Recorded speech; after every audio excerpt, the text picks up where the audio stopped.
Welcome into another Firework Friday here from downtown Utica from the USPBL. Alongside Alex Johnson, I'm Tom Cavanaugh from the USPBL pregame show. Great matchup today between the Westside Woolly Mammoths and the Birmingham Bloomfield Beavers. Alex, we got to talk about how these Beavers have been performing lately. They've won 4 of their last 5 games, and once again, Greg Lokinen going on the mound. Man, this team has been red hot since they changed up to a few guys in the lineup. Yeah, they really have been, Tom, and it's really nice to see the Beavers have come on, winning their last 4 of their last 5 games. Been really impressive, especially for these guys coming in right after the senior showcase. So it's a really difficult transition for these guys to come in at this point in the season. But they've turned things around. The team is going into the right direction. Got to give credit to the new bats such as Blake Bean and Pablo Ruiz and some of the other guys in this line have really stepped it up here for the Beavers. They've been awesome. I mean, you talk about a couple weeks ago, they're able to grab 3 or 4 new bats, a couple extra arms as well, and it's completely changed the face of what this team is. They're now 7-17 on the year. They're still in 4th place, but slowly creeping up those standings. I like what we're seeing out of them.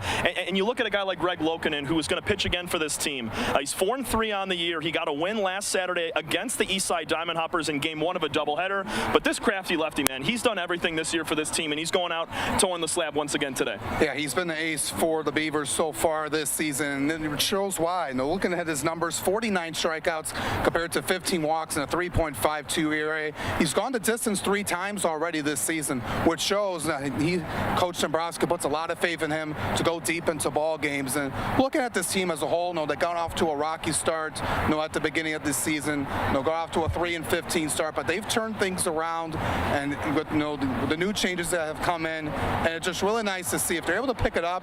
They could make things interesting, and into the last few weeks of the season, trying to move up into the standings. Yeah, guys like Jacob Pennington, and you also have Brett Irwin on the bullpen side as well. Their ERA as a team has dropped heavily, and that's what's helped them win games, because they're not giving up 7, 8, 9 runs a game now. They're giving up maybe 3 or 4, and their bats are helping them out. And we look over at this Westside Woolly Mammoths team. They have had the Beavers number all year, 4-1 against the Beavers this season. Westside continues to be the best team. They're in 1st place at 15-8 on the year. What do we expect from Westside tonight? Well, the Mammoths, they come in. Anthony Sharkus has come back. The last few games, He has really stepped it up. And we mentioned him at the beginning of the season. Going to be a key piece to look out for. And look where he is now. He was 2 for 5 a couple of games ago. He's looking to heat it up and try to get this offense back to where they were at the beginning of the season. And it's going to be interesting how the other guys step up here tonight. A couple other guys not in the lineup today for the Mammoths in Francis Florentino and Drew Fleming. But, Alex, we do have a new face in Hank Dodson. He only has 3 at-bats on the season. He just entered as one of the new catchers for the Westside Woolly Mammoths. He's coming out of Utah. Really excited to see Hank today. Yeah, he's going to be interesting to see how he does here, trying to translate his numbers from the college game here to the USPBL. Hit over 220 with 7 home runs and 26 RBIs in his final year over at Utah Tech. Going to be a key man behind the dish tonight for starter Nate Blaine, who gets the bump for the Woolly Mammoths, and looking to get another win here tonight for the Mammoths after picking up a 3-2 win against the Unicorns last night. Got to talk about the righty starter for Westside. It's Nate Blaine coming in. He's got a pretty solid 2-1 record. The ERA is low, and he's been another guy that has just kind of led to this team being in 1st place. Their starting pitching has been so good this year, and Blaine is one of those guys. Yeah, he really has been a key piece throughout, and Coach Taylor Jalkowski is really pleased to see what he's brought into the table. But looking at for him tonight, this is only it's going to be his first appearance since before the All-Star break back on July 3rd, so over 2 weeks. We'll see if he's able to just come out here, maybe come out a little bit rusty, but if he's able to get out of it and have a smooth game, it'll be good for the Mammoths here tonight. 2 great starters on hand today. We have a great matchup between the Birmingham Bloomfield Beavers and the Westside Woolly Mammoths when we come back. First pitch and lineups from the USPBL pregame show. First State Bank is a locally owned and operated business. We're part of your community. At fsbcares.com, you'll find ways that we're making a difference by featuring locally owned and operated businesses, providing access to helpful financial resources, and engaging with community. fsbcares.com is part of our commitment to the neighborhood, because strong neighbors mean stronger communities. Where good neighbors do great things. Member FDIC, an equal housing lender. Andy Appleby. I'm the owner and CEO of the USPBL. We're a 4-team league. We play at Jimmy John's Field in Utica, Michigan. Tryon has a wealth of resources that we can tap into when unique HR issues arise, even including visa and immigration issues related to our players. Tryon has helped us to get our baseball season up and running every year and has made a difficult task much easier. That's why we rely on Tryon. You can always rely on Tryon.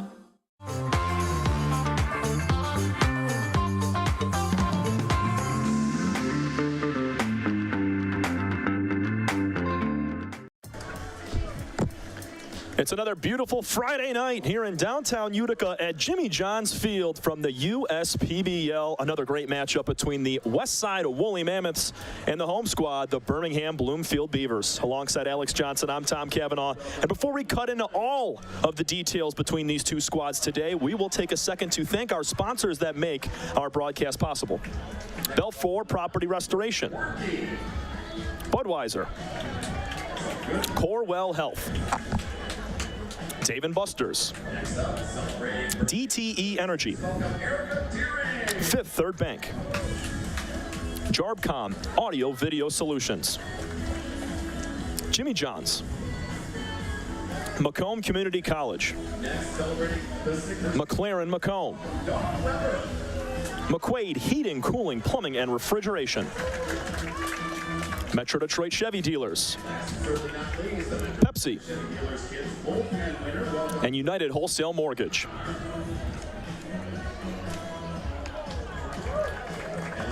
About 80 degrees, fairly sunny, a little bit of clouds in the sky today. Not a ton of wind, Alex, but I'm really excited to watch this Beavers team. Me and you, a little hiatus, about a week-long break, went on vacation, enjoyed ourselves as the All-Star break was right around the corner. And this Beaver team, 4 of their last 5 wins, and I'm just glad to be back in the booth with you watching this Beaver team who has been on the upside recently. Yeah, it's going to be a great night here tonight, Tom. Both of us in the broadcast booth here tonight, and watching this Beavers team look here tonight, if they have really changed, their season around. Started off the season a little bit slow. They were coming in about 3-16, right before the senior showcase just a few weeks ago. Then they completely changed their roster with bringing in new guys coming in from the senior showcase. We mentioned in the pregame, we talked about Blake Bleen, Pablo Ruiz, and many other guys who have come in and made an impact right away to get the Beavers back on track and try to get closer and closer near the top 3 in the USPBL standings. So you got to give credit to Coach John Dabrowski, assistant coach Nick Caruso, and everybody on the staff to have these guys in and make adjustments right away and get the offense, and this team back on track. I think the biggest point is the team ERA down to a 6.7. It was up at about 8.5 about a couple weeks ago. So seeing that bullpen has been awesome for the Beavers is why they have won a few extra games. And that brings us to our pitching comparison as we talk about both staffs. Nate Blaine coming in at a 2-1 record. Greg Loken in 4-3. It seems like whenever these two guys go at it, we get ourselves a low-scoring, great ball game, considering Blaine and Loken in high strikeout, low walk guys. Yeah, looking at that here tonight, those two guys have been really stellar throughout the course of the season. The fans are going to be in for a good one here tonight. And Greg Loken has been the reason why the Beavers have done really well, improving in their team ERA, pitching-wise. He's their ace coming in with a 4-3 record, has gone the distance 3 times so far in his 13 appearances and 8 starts. ERA a little bit above 3.5, but looking at the strikeout to walk ratio, 49 strikeouts compared to 15 walks. And he's going to look to guide this team again against this Mammoths lineup, who's been really tough all season long. Coach Hale Jalkowski's son, Nate Blaine to the hill. Looking at 19 innings pitched so far, 2-1 record. ERA a little bit above 4, trying to lower that here tonight. But the thing that's going to interest me here tonight is he hasn't pitched since July 3rd, so over 2 weeks. That was right before the All-Star break. So we'll see how he does here, in his first start back after having a couple weeks off. Yeah, you can see in the innings pitched category there for both guys, a lot more time on the mound for Greg Loken, and as he pitches every 3rd or 4th game. Last time out was last Saturday, went 5 innings, 1 hit, 5 strikeouts. Sorry, 1 run and 3 hits on the bump for Greg last time. He gives them the best chance at victory as he accounts for 4 of the 7 wins on the season for Birmingham. And we already talked about those bats that come through for the Beavers, but I want to mention a little bit about this Mammoth lineup. Anthony Sharkus, we talked about him in the pregame, making his comeback last week. He's back in the lineup, had a double, couple of hits last week. And also Hank Dodson, check out him there in the 7th spot, catching in his 2nd game. Caught and played yesterday. He's going to do it again today. Talking with head coach Taylor Jellikowski pregame, he loves him. Yeah, he's been really going to be a key addition. Hank Dodson in the lineup here. We've seen a couple of guys been in the catching spot for the Mammoths with Zach Beadle and Cordell John Jr. over the last few games. But having another guy like Hank Dodson coming over from Utah Tech, there's a really good guy on both sides of the plate. And Taylor Jellikowski's really happy what he's done so far in his first few games here in the USPBL. Going to be behind the dish for here tonight and trying to take care of the duties for starter Nate Blaine. And then having Anthony Sharkus back is really huge for the Woolly Mammoths. We saw him though on opening weekend where he got on a tear and then he went down for a few weeks and able to come back here in this point of the season, right into the second half of the season, trying to gain some ground, trying to move away from the rest of the pack to have first place all of themselves. It's been dominance all year long for Westside, not only on the pitching mound, but also at the plate. As you took a look there at our lineup, it's stacked, but a couple guys like Zach Beadle on the injured reserve list for the next couple weeks. Francis Florentino is out. He will be back next week. And Drew Fleming, we could see him later in the game. He's not hurt, but not in the lineup today. So a little bit of a different look for the Mammoths, as a lot of their key guys are not in this lineup. Yeah, but they have guys that have stepped it up throughout the course of the season. We saw guys, Fox Liam has improved a lot from day one. Jose Cedeno has made a big jump from the beginning of the season. Colby Seltzer has also made a huge jump this season. We've talked about him throughout a lot over the course of the season, and having those guys step up to the plate, for guys have been in the absence, like we mentioned, Florentino, Zach Beadle, and Drew Fleming here tonight. But it's going to be a good one here for the Mammoths. But they have a tall task against Greg Lokinen, who's been a dominant pitcher throughout the course of the season. They got to get onto him early to give themselves a chance to win here tonight. Beavers at 7-17 on the year. They're still in 4th place. 13-8 are the Mammoths. They're rocking with the first place lead, just a half game above the Eastside Diamond Hoppers. Alex, what I'm seeing after the showcase is the competition is just a lot tighter. We have a lot closer games, and you can see from that Beavers team who was at the bottom barrel with only a couple wins to start after 10, 12 games into the season, winning 4 of their last 5. It's just really good to see from a fan's perspective, from ours, and also as head coach Dombrowski over there for the Beavers, being able to get your team back in the mix a little bit, because the best part about this league is having all 4 of the teams grind it out and battle every single night. You hate to see it be lopsided one side or the other. Yeah, absolutely. You don't want to see that. One team running away with it, and then the other teams just trying to get the other spots lined up. But take a look what the Beavers have done, and Coach John Dombrowski changing his team around since the senior showcase. Around these guys come in, guys coming in a tight spot, and have really turned the page over and improved their record right now. No, they're only at 7-17, so there's still a lot of time left in this season. Everyone makes the playoffs, so they still have a chance. So they can go on a run and win it all the way. Make it to the championship game in early September. So I'm interested to see what they do, and it's also good for the fans to have these close games. Have the teams really tight with each other. Looking at the Beavers right now, maybe they're still a little bit of ways out, but they could pull some games in here and there, and make it really interesting down in the last few weeks of the season. Mammoths have had the number on the Beavers all year long. 4-1 record for Westside against the Beavers. Alex, one other point I wanted to hit on as the Beavers lineup is being called up onto the field. MLB draft happened last week, or earlier this week, I should say, concluded. A lot of these guys are looking to be undrafted free agents in the next week or so. And that's big because this part of the year, yes, they've shown what they can do up to this point, but in the next couple weeks, it's almost like a college recruiting type thing where you got to show your best stuff right now, and a lot of those MLB organizations will take note of that. You know what I'm saying? Yeah, it really is. Especially with the MLB draft, reducing the amount of rounds down. So from 35 a few years ago down to 20. It opens up the free agent pool a lot, throughout, after the draft and everything like that. So these guys will start looking for it, and they'll try to get themselves secure in a spot with an MLB organization in their farm system. This is still, a lot to play for these guys, and like college, MLB scouts rather, while watching them daily throughout these games, and these guys are going to give their 100% best effort night in and night out. Yes, they will. Blake Bean onto the field along with Matt Pietrowski.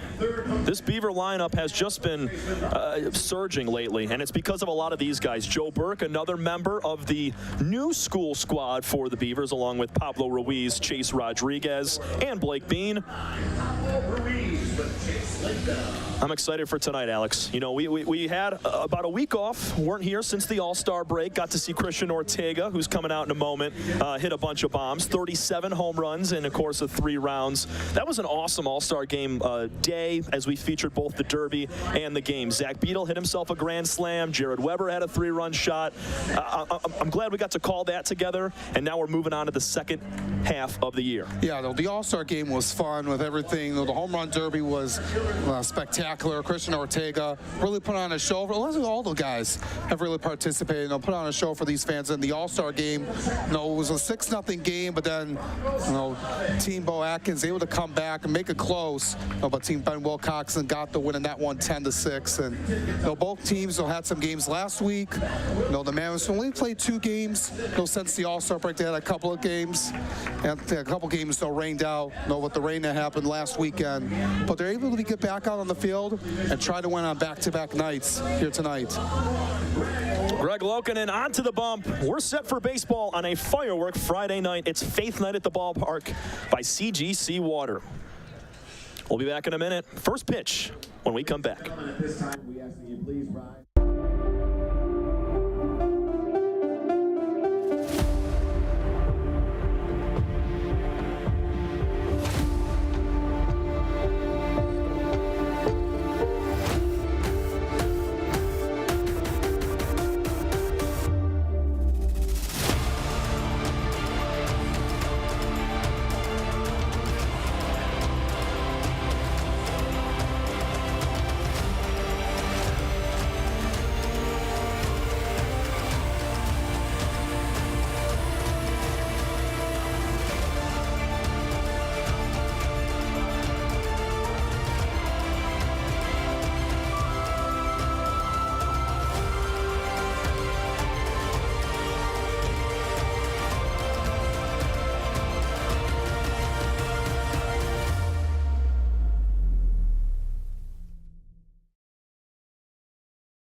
The USPBL powered by UWM baseball games at Jimmy John's Field are the fun and family-friendly experience you won't want to miss. Entertainment every week, including Thirsty Thursdays, fireworks every Friday, live music Saturdays, and Sunday fun days for the kids.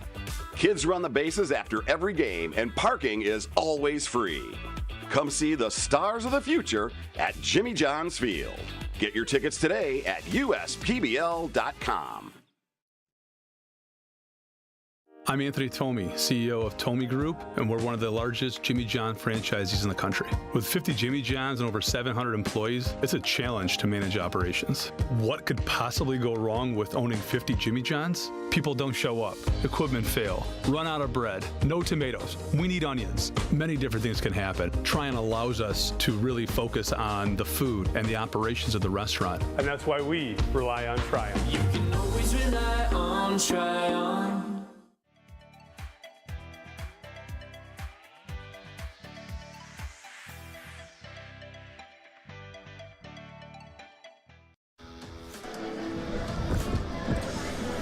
Moments away from first pitch, Westside Woolly Mammoths, the first place team in the USPBL League, taking on the 4th place Birmingham Bloomfield Beavers as Greg Lokinen toes the slab. The Beavers are your home team.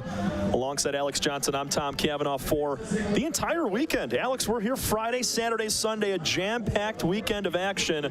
I couldn't be happier, especially starting with these 2 teams today. Yeah, it's going to be a really fun and exciting weekend. Both of these teams are playing here tonight as well on Sunday afternoon, and then the Unicorns and the Hoppers Peppers will play 2 tomorrow night. But take a look at the task at hand. Greg Lokinen, looking at his stats so far, the local guy from Berkeley, played at Georgia Gwinnett, standing at 6'1", 190 as a softball. Coming in and looking at his record, 4-3 on the season. It includes 3 complete games, 46 innings pitched, 49 strikeouts compared to 15 walks, leads the USPBL in strikeouts and innings pitched. He has been a big reason why for the Beavers, one of the bright spots throughout the course of the season.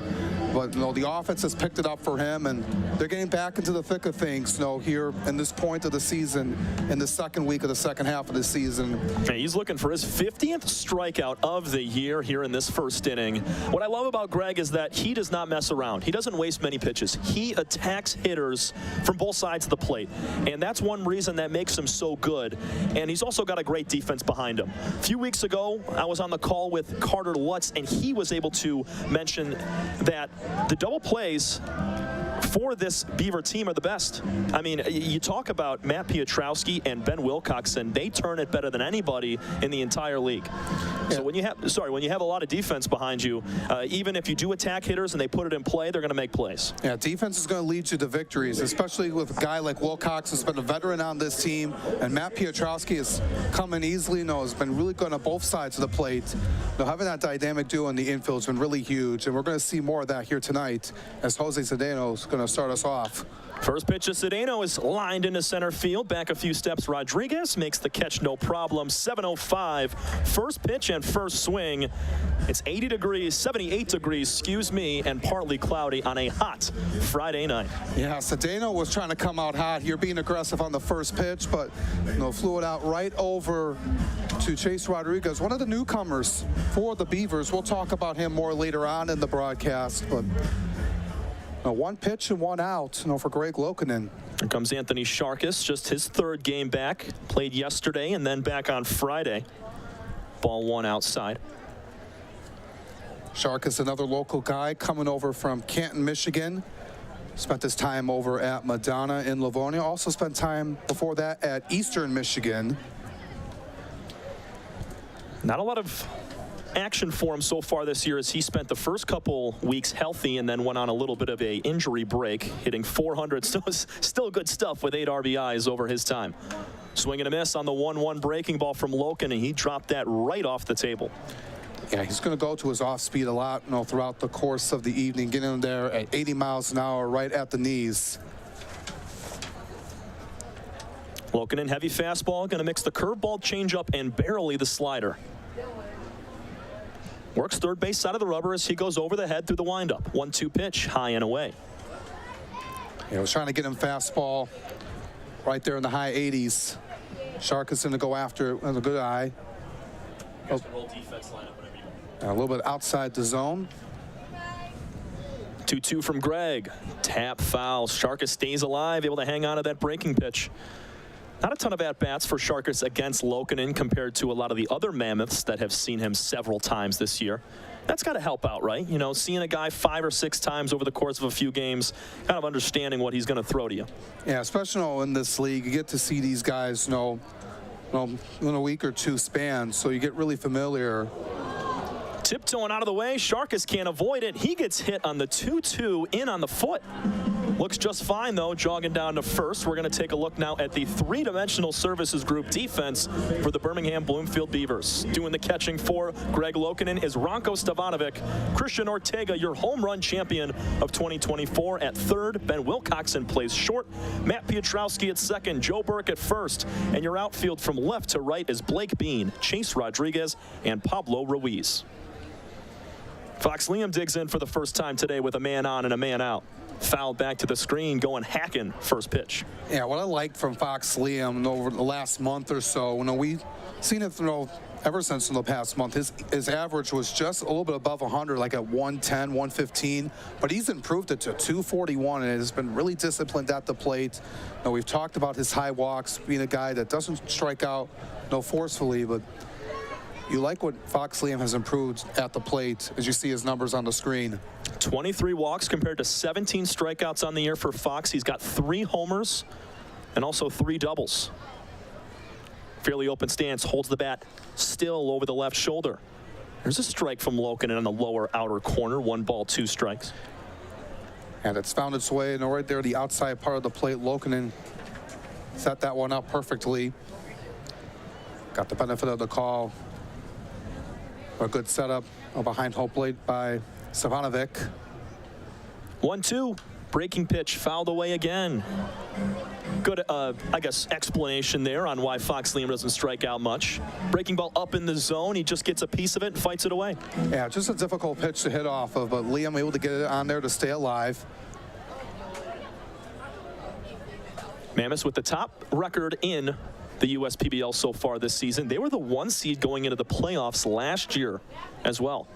Here's the 1-2 from Greg. Breaking ball. Line drive caught at second by Piotrowski. Throw to first is in time. 4-3 double play. Nothing Sharkus could do about it. And that ends the frame. Lokinen pitches around a 1-out hit by pitch. We'll take another look at the swing.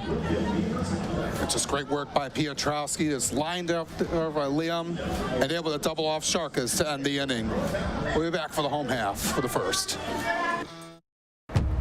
We're for people. The pioneers, the underdogs, the players, and the slow and steadies. We're for people, for who they are and who they could become. Yes, we're a bank, and some say our business is all about money, but that's an old idea. Because look past the money, and you'll see real human lives. We see it, because we're for people. Huntington, welcome. Time doesn't heal all wounds. Hard work, perseverance. And we do. We're fighting cancer with proton therapy. And music therapy. We're turning back the clock on Parkinson's and outsmarting blood clots in seconds. Instead of days. Because this is her time. His time, your time. And it's time to show we can. Corewell Health.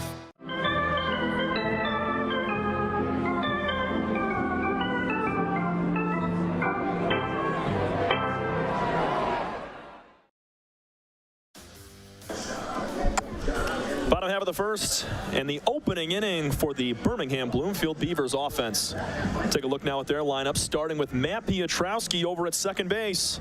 He just made a fine play to double up Anthony Sharkus over at first.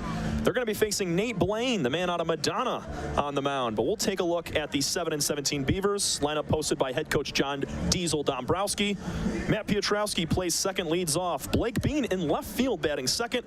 Joe Burke will bat third and play first. The cleanup man is Pablo Ruiz in right field. Ray Hilbrick batting fifth as the DH. Christian Ortega's at third base batting sixth. Chase Rodriguez batting seventh. He's in center field. The catcher Ranko Stevanovic bats eighth, and Ben Wilcoxon is your second leadoff hitter in the 9 spot playing shortstop. And Nate Blaine going to be taking the bump for the Mammoths, like you said. Also a guy that spent time over at Madonna as well over at Ball State this past season. Piotrowski swings at the first pitch, sends it out to right field. No problem for Cedeno. So both teams swinging at the first pitch and a couple of flyouts.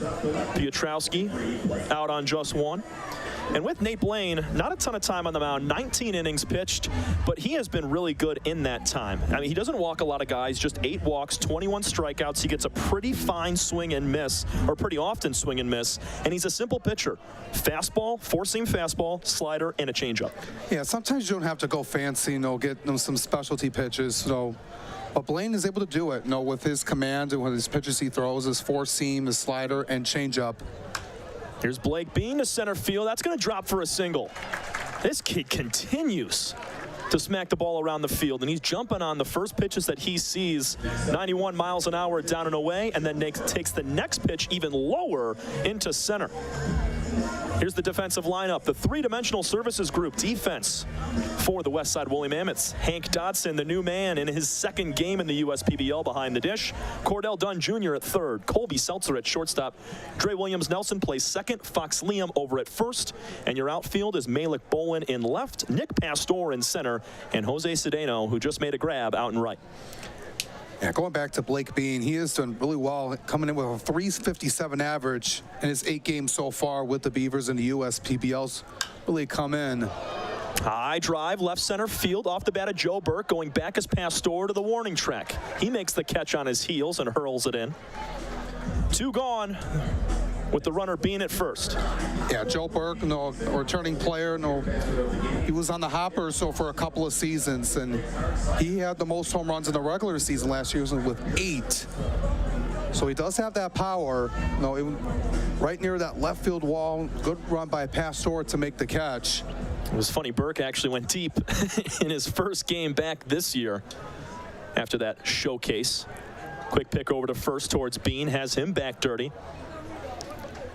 And Bean 2 for 2 stealing bases this year, so you got to keep an eye on him. Yeah, and you really have to, especially a guy in the leadoff spot. And also going back to Joe Burke, having a powerful guy like him in the lineup for this Beavers team is just going to be really huge, because were struggling offensively throughout the first few weeks of the season. They weren't getting a lot of run support, but now that the offense is clicked in and everyone's working together, this is a completely different ball club, and you'd like to see that. 1-0 pitch was a ball, and we have time. So we're back to playing right now. Pablo Ruiz at the plate. Spent time at multiple different Florida colleges as he has a jam shot fouled straight back. Yeah, he spent some time over at Kaiser University this past season, NAIA school, batted .335, 17 homers and 57 RBIs at the NAIA school. Also spent some time at the University of South Florida and Central Florida, 2 Division I programs. Bean's going to take off for second. Dodson's throw is over the head of Williams. Nelson snagged by Seltzer before it got into center. 3rd stolen base of the year for Blake Bean. He has not been caught yet. Yeah, that was a high throw by Dodson, but it was a good recovery by Seltzer to not let one go into the outfield, because Bean was already thinking about going to third, but Seltzer able to stop it right there, and that's just really huge to keep the runner at second base. 2-1 pitch from Blaine is fouled away back towards the road. Ruiz so far this season hitting .200, 5 hits and 25 at-bats, 6 walks and 8 strikeouts. Also has 3 home runs of those 5 hits. 2s are wild. Here's the pitch. Swing and a miss. Upper inner fastball from Nate Blaine. He picks up his first K of the night, and that concludes our first inning of baseball. No score between the Mammoths and Beavers. We're back for the second in a moment. You're watching the USPBL Network. With a transforming world, we can see how drastically the world is heading towards automation. And so, we need 24/7 surveillance and security systems for our homes and businesses to avoid any theft or breach of privacy. JARPCOM brings the installation of security cameras to the tip of your fingers with our state-of-the-art mobile app. JARPCOM also provides surveillance monitoring of your entire property with flexible options that offer a dependable solution to be scaled to fit any domestic or commercial need. Contact JARPCOM today for a free estimate at 800-369-0374 or look us up on the web at jarpcom.com.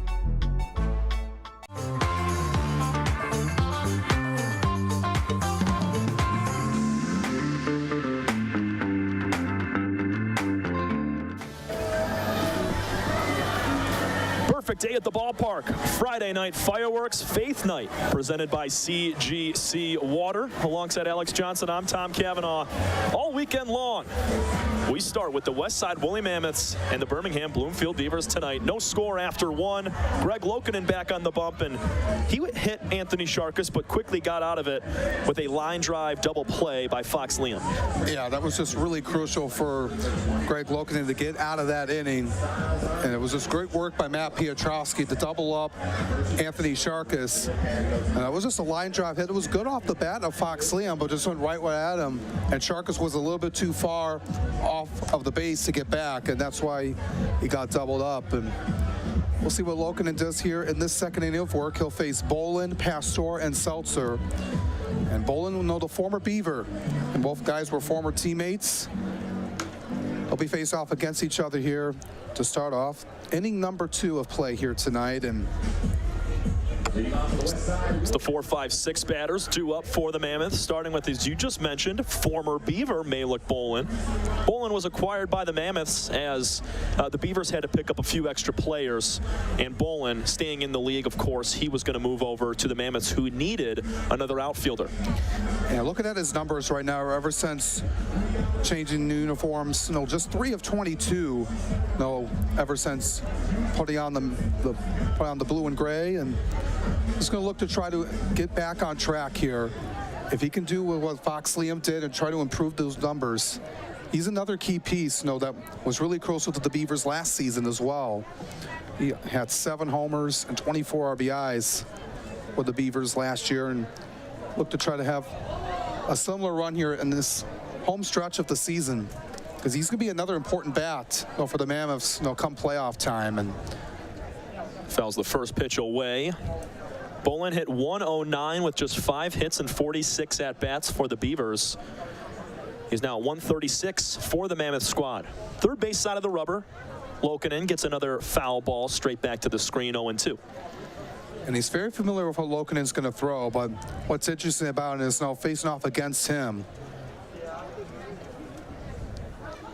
And we saw that a lot with the All-Star game with guys that were teammates, but kind of those rare instances where they were on the different team, where you're facing off against each other for an at-bat or two.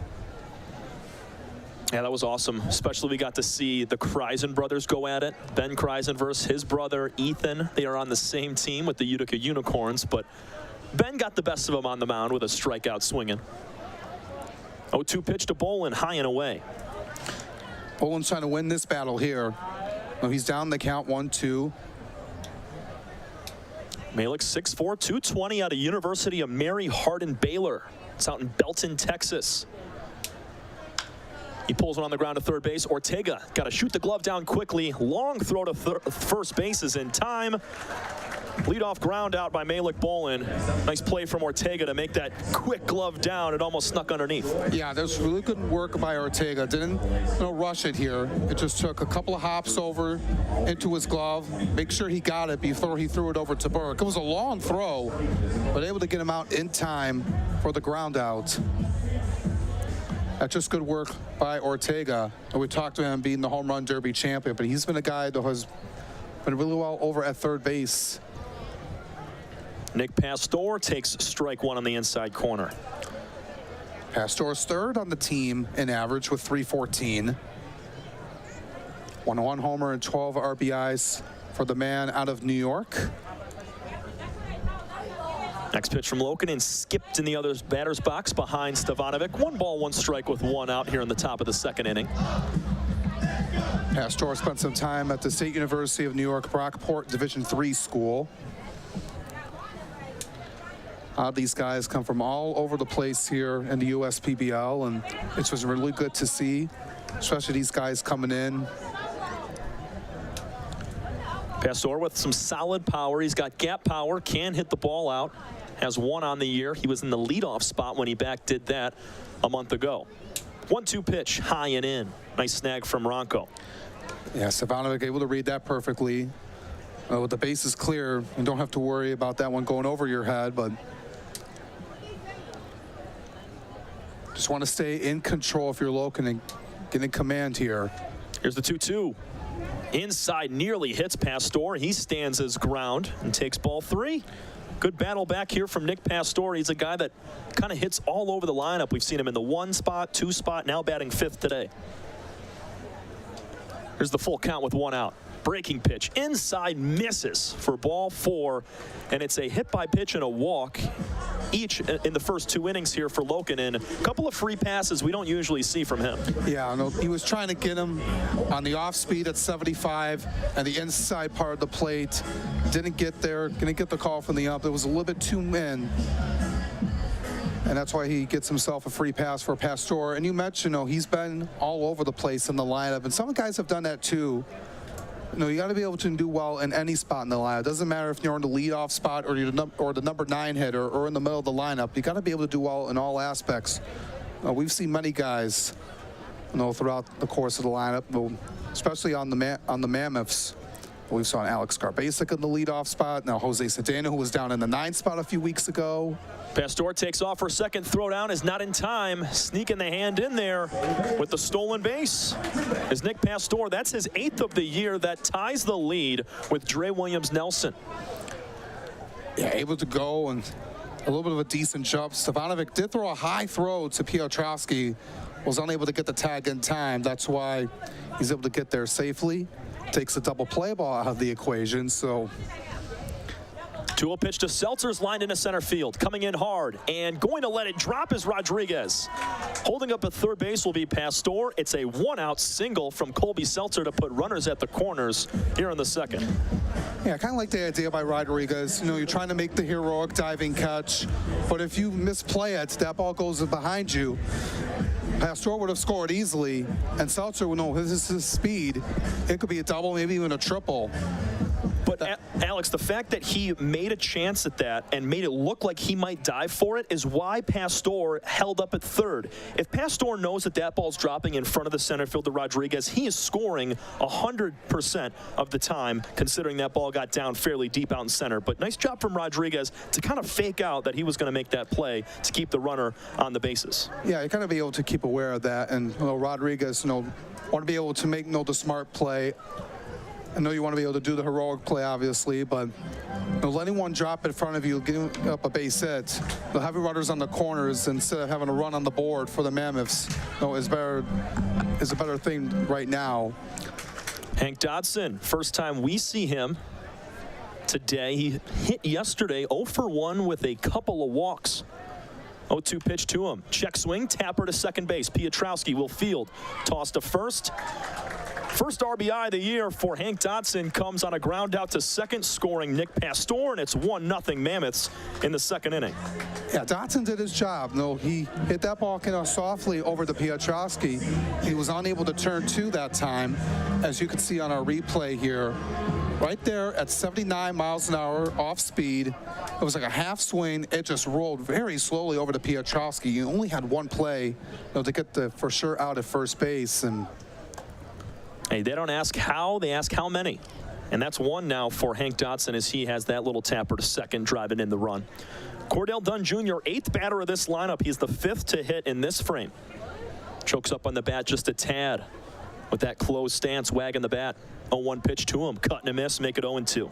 Yeah, got him there at 89 at the top part of the strike zone inside. And for Cordell Dunn Jr. coming in, hitting .222 on the season, has driven in 6. Trying to find one through the hole on the left side to bring in Seltzer, who's standing at second base. Inside corner, strike 3. Dunn doesn't like the call. That was borderline, and Lokinen picks up his first strikeout looking. RBI ground out from Hank Dodson gives the Mammoths a 1-0 lead. Let's take another look at that inside pitch. Lokinen dotting it up, and Stefanovic with a great frame behind the dish for strike number 3. Bottom 2 coming up, 1-0 Mammoths on the USPBL network.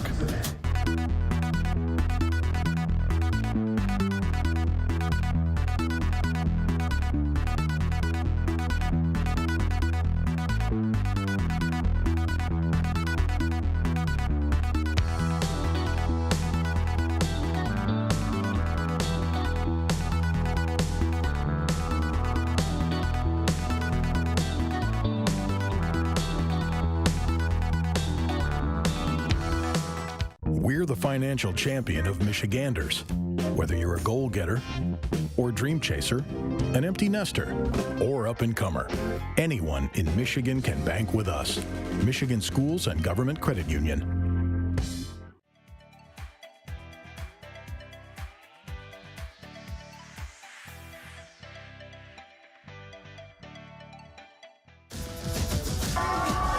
For the past 35 years, Bell's Brewery has been inspired to brew beers that you can count on, not just for taste, but for quality.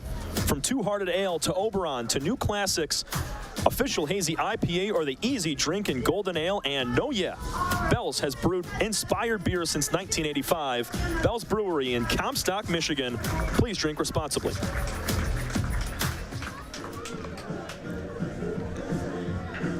And if you'd like a Bell's, come on down. Serving them up right now on the back left side patio deck and all around the ballpark as we have a 1-0 ball game. Mammoths get on the board with a Hank Dodson ground out, and that's where we stand, delving into the bottom of the second. That was just important for the Mammoths to get on the board, and it was just good work by Dodson. Even though it ground out, and it was not what he wanted to have in mind, but he did drive it a run. He also hit it really softly that didn't allow Piotrowski to turn 2. For the second straight inning, and Now it's up for the Beavers to respond here as we got Hilbrick, Ortega, and Chase Rodriguez up to the dish facing Nate Blaine. Hilbrick, second lefty in the lineup to face Blaine. He's going to break his bat on a line drive to second, caught by Dre Williams-Nelson. One gone. It wasn't hit really hard. It's 68 miles an hour, with the exit velocity off the bat. Yeah, he got that right on the handle, and you could hear it from up here. I mean, that thing nearly snapped in half. That'll be used for some firewood tonight. Brings up Ortega now. And man, 37 homers in the home run derby. That's insane. Strike one called on the lower inner corner off-speed pitch there from Blaine. I mean, he was just putting them out like nobody's business. Every swing, I think he hit 5 or 6 in a row out to left field. He's going to pull one on the ground. It was an outside pitch. Seltzer on the run. Throw to first is in time. Ortega hooked around it. Seltzer made him pay with a little on-the-run forehand play. Yeah, that's just good work by Seltzer, making those kind of plays with that throw to get Ortega out.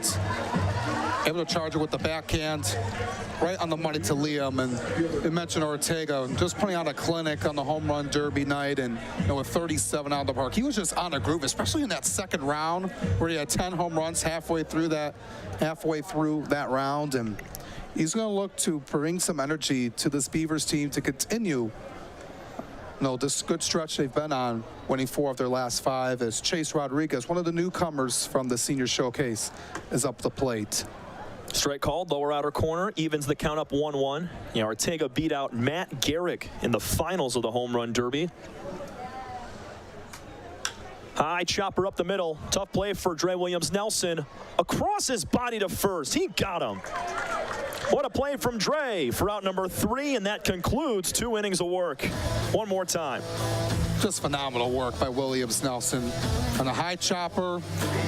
Took a couple of hops. Williams-Nelson with the fantastic throw as we head to the 3rd inning after this break on the USPBL Network.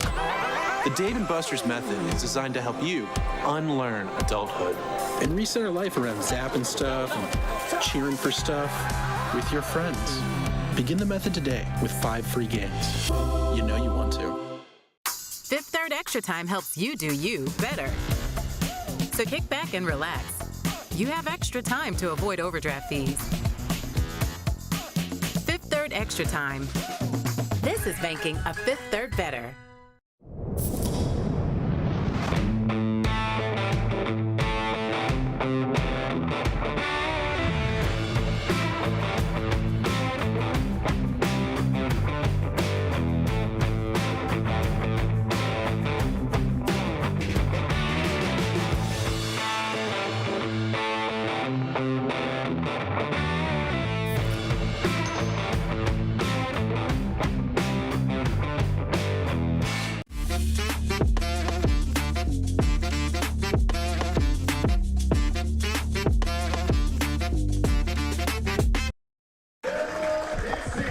Lokenin back out to toe the slab for the Birmingham Bloomfield Beavers as they trail 1-0 in the 3rd inning.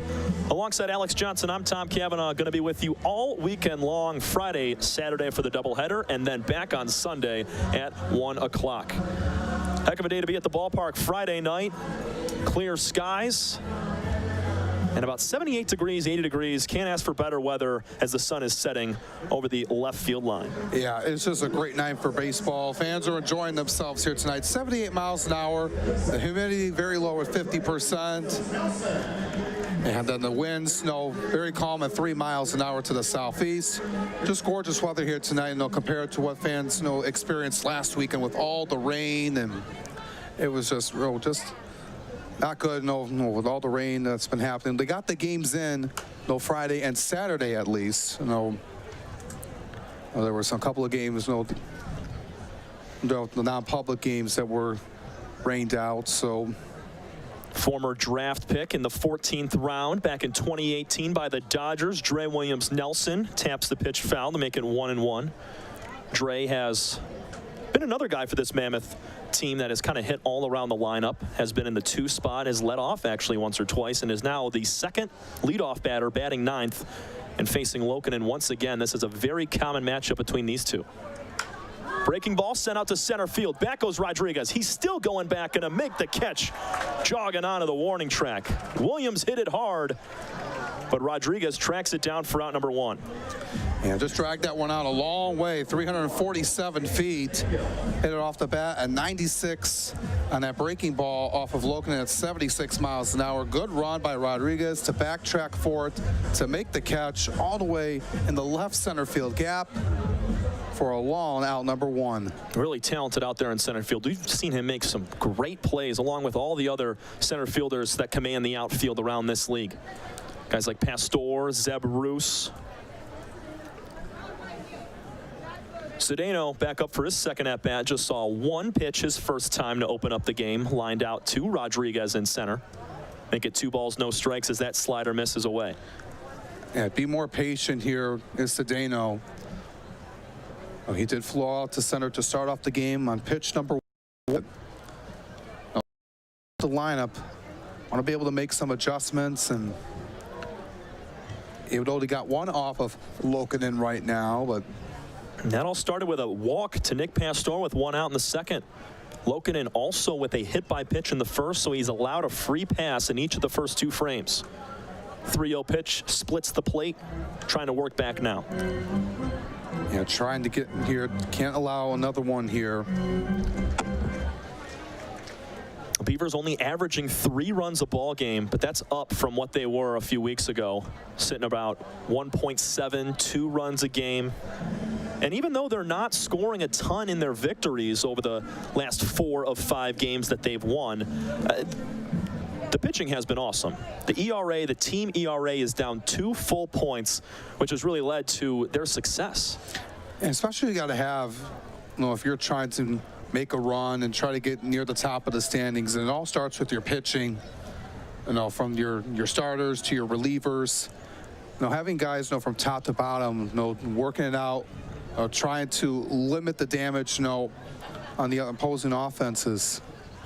That's just really crucial to what they've done. 3-2 pitch to Cedeno is roped into right field for a single. Lokenen worked all the way back, but gave up the hit to Jose, 1 on with 1 out. And he found that hole right on the first base side, right in between Piotrowski and Burke. And that's just good vision by Jose Cedeno to get himself on for a 1-out base knock. And only the second hit of the ball game for Westside as Anthony Sharkis steps up to the plate. Decent lead at first for Jose. Sharkis stands tall in the right-handed box and will take curveball strike 1 on the upper outer corner. Sharkis was hit by a pitch his first time up, was stranded there. Actually, no, he wasn't. It was a double play that picked him off at first. Lokenen stares down at Cedeno, now delivers a fastball high above the shoulders. 1-1. And back to the point on these Beavers, not scoring a ton of runs in their victories. The most they've scored in 4 of their last 5 wins was 6 runs. They took down the Hoppers 6-3 back on July 17th. And look at that, Sharkis having to tiptoe away again, almost in that same spot he was hit with the first time. 2-1. Yeah, and looking at last week, they won 3-2.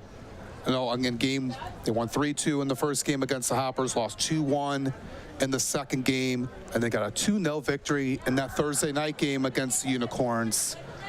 That was a filthy changeup on the outside, out of the hand of Lokenen, gets Sharkis way ahead. Yeah, that's just a nasty pitch that Lokenen uses to his advantage. Been able to free some batters with that here tonight. Sharkis out of Canton, Michigan. And they've picked off Cedeno. Burke's throw down to second. Tag from Wilcoxon will get him. Cedeno was growing his lead. Decided to go as soon as Lokenen lifted the leg. And he's out. 2 gone. Yeah, and Cedeno went a little too early. And that's why they were able to read at that in time. Good job by Lokenen to catch on it, to pick Cedeno off. Jose did the right thing. If you get picked off, just continue to run to second base. No reason to try to get in a run down there. Sharkis squibs that pitch off the end of his bat towards the first base side. 2 balls and 2 strikes with now 2 outs and nobody on. Yeah, it just changes the impact of the rest of the inning. If the Mammoths were able to get something on, if Sharkus would get on base. Hard ground ball to second. Pietrowski stays down on the dirt. Quick flip to first will end the inning. It's a 1-2-3 frame after Cedeno his single and gets picked off trying to go down to second base from the lefty Lokinen. We head to the bottom of the third inning in just a moment, but the Fifth Third Bank fifth third out of the game presented by Fifth Third Bank, and it also comes with JJ the Water Boy. JJ out to the field to deliver some hydration to our field umpire. Sponsored by Michigan First Credit Union. Love all the work JJ does. He is the star at the USPBL here at Jimmy John's Field. Yeah, he does a phenomenal job here. He's going to get a nice treat for all of his hard work he does, throughout the course of the evening. Hydrating the umpires and pick up the bats throughout the course of the game as he heads over back to his den as we head to the bottom of the third. Go to the bottom of the third, 1-0. Mammoths on top of the Beavers. This is your home for USPBL baseball. Andy Appleby. I'm the owner and CEO of the USPBL. We're a 4-team league. We play at Jimmy John's Field in Utica, Michigan. Tryon has a wealth of resources that we can tap into when unique HR issues arise, even including visa and immigration issues related to our players. Tryon has helped us to get our baseball season up and running every year and has made a difficult task much easier. That's why we rely on Tryon. You can always rely on Tryon.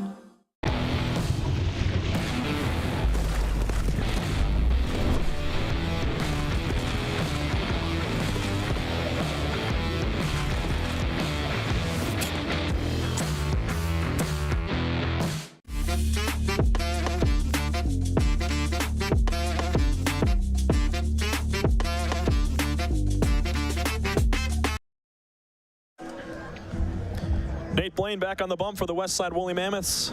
So you take a look now at the Birmingham Bloomfield Beaver dugout. They're trailing by just 1 run. They only have 1 hit today. That came from Blake Bean back in the first inning. And how about this crowd today, Alex? They're ready for the fireworks post-game, but they're staying here for a great 9-inning bout between these two teams. Yeah, it's going to be a great night for baseball. And it's been good here for the first 2.5 frames. And the Friday nights are always the busiest nights here at the ballpark, with the fireworks and everything that goes on here. Here as we're approaching the midway point of July, and just a month and a half left in the season. First pitch to Ranko Stefanovic, swung on and missed. 91 miles an hour, upper middle zone from Nate. Coming in with a 190 average with 4 runs driven in, the man out of Chicago. As he spent his time over down at North Park University, Division III school in the Collegiate Conference of Illinois and Wisconsin. Chopper up the middle, play for Seltzer. Wow, Colby Seltzer flashing some leather, ranging to his left and throwing on the run. He's made some sensational plays today. Yeah, just great work once again. Take a look at this. Right past second base, Seltzer gets it on 1 hop, makes a dart throw over to Fox Liam. Jeez, man. I mean, 9 times out of 10, that's a hit. And all Stefanovic can do there is tip his cap to the Mammoth shortstop, who just made another sweet grab. Fastball for strike 1 to Ben Wilcoxon. He was the team captain for the East Side for the 2024 USPBL All-Star Game. Swing and a miss, 0-2. And he's been the guy who has been usually in the leadoff spot for Coach John Dombrowski. He puts him in the number 9 spot today. He was in that spot throughout the majority of last season. As you take a look at his numbers on your screen, hitting just .234, but he's a guy who has veteran experience, a guy that really rallies the team around. He won the veterans from a season ago and putting his team back on track and looking to make a run here, make a push in the last few weeks of the season. He fouls that one off. And he's another guy over at short. Him and Seltzer and some of the other guys who we've seen over that position have made some phenomenal plays. Wilcoxon, one of the best, as him and Pietrowski have turned the most double plays in the USPBL so far this season. Swing and a miss. That is something that Ben Wilcoxon does not do often. That's just his second strikeout in 77 at-bats. So heck of a job from Nate Blaine being able to strike out Wilcoxon for out number 2. Yeah. 93 miles an hour on the outside corner. Nothing Ben can do right there. Yeah, just really hard, to get a guy that's only struck out once. We're over the halfway point of the season and over 75 at-bats. Pietrowski to left field. Back goes Bolin and reaches up and makes the catch. Oh, Malik Bolin almost had that carryover for a double, maybe more off the bat of Pietrowski. But it's an easy 1-2-3 inning for Nate Blaine and the Mammoths. We go to the 4th. 1-0. Westside on top of the Birmingham Bloomfield Beavers from the USPBL network. Time doesn't heal all wounds. Hard work, perseverance. And we do. We're fighting cancer with proton therapy. And music therapy. We're turning back the clock on Parkinson's and outsmarting blood clots in seconds. Instead of days. Because this is her time. His time, your time. And it's time to show we can. Corewell Health.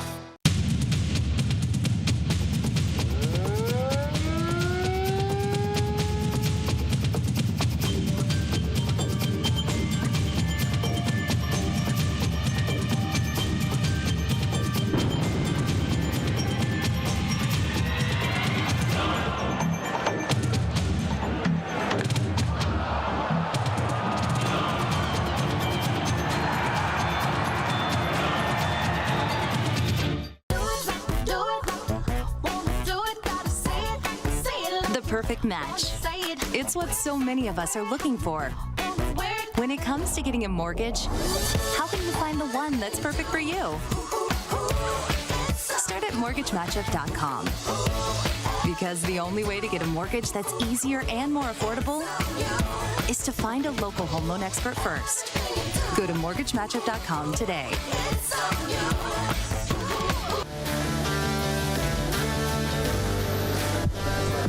Fourth inning of action here from downtown Utica at Jimmy John's Field on a beautiful Friday night. Fans packing in the ballpark on what's probably one of the best days of the year, in my opinion. Sitting on the field pregame. It was a little warm, but I mean, my goodness, can't ask for much better. As Greg Lokinen is back on, he's given up a run. That came back in the second inning, but back in that third, he gave up one hit, but was able to get out of it with the pickoff to first and a couple of groundouts. Yeah, he's been able to try to limit his pitches so far, after allowing the RBI ground off the bat of Dotson in the second inning, trying to keep the Beavers in it. It's still a 1-0 game as we head to the fourth. Pitch count at 48. We'll see how far he goes. Coach Dombrowski has trusted him to go really deep into ball games like we've seen with 3 games going the distance. Fox Liam bounced out to second base his first time up. 12 RBIs in the season for Fox. Played his college ball at both Mizzou and Coastal Carolina.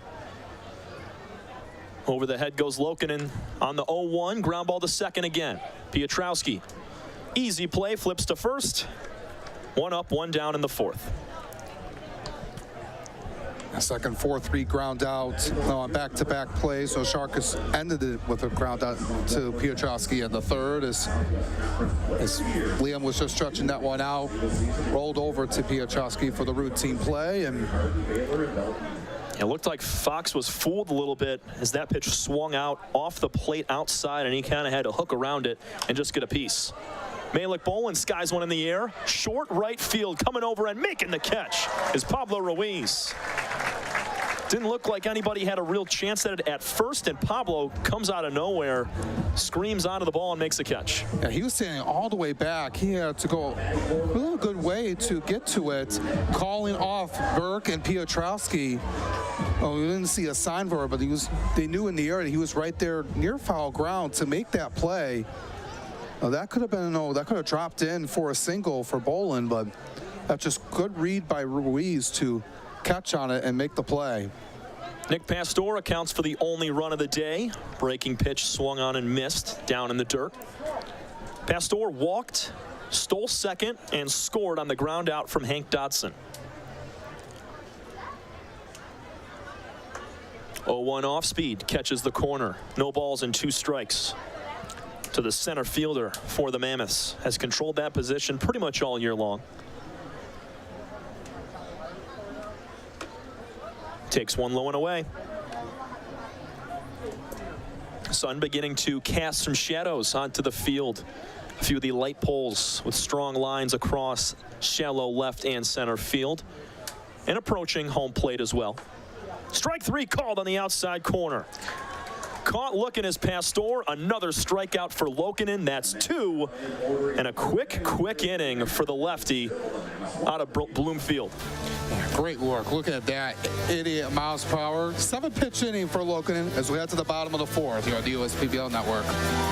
I'm Anthony Tomey, CEO of Tomey Group, and we're one of the largest Jimmy John franchisees in the country. With 50 Jimmy Johns and over 700 employees, it's a challenge to manage operations. What could possibly go wrong with owning 50 Jimmy Johns? People don't show up, equipment fail, run out of bread, no tomatoes, we need onions. Many different things can happen. Tryon allows us to really focus on the food and the operations of the restaurant. And that's why we rely on Tryon. You can always rely on Tryon.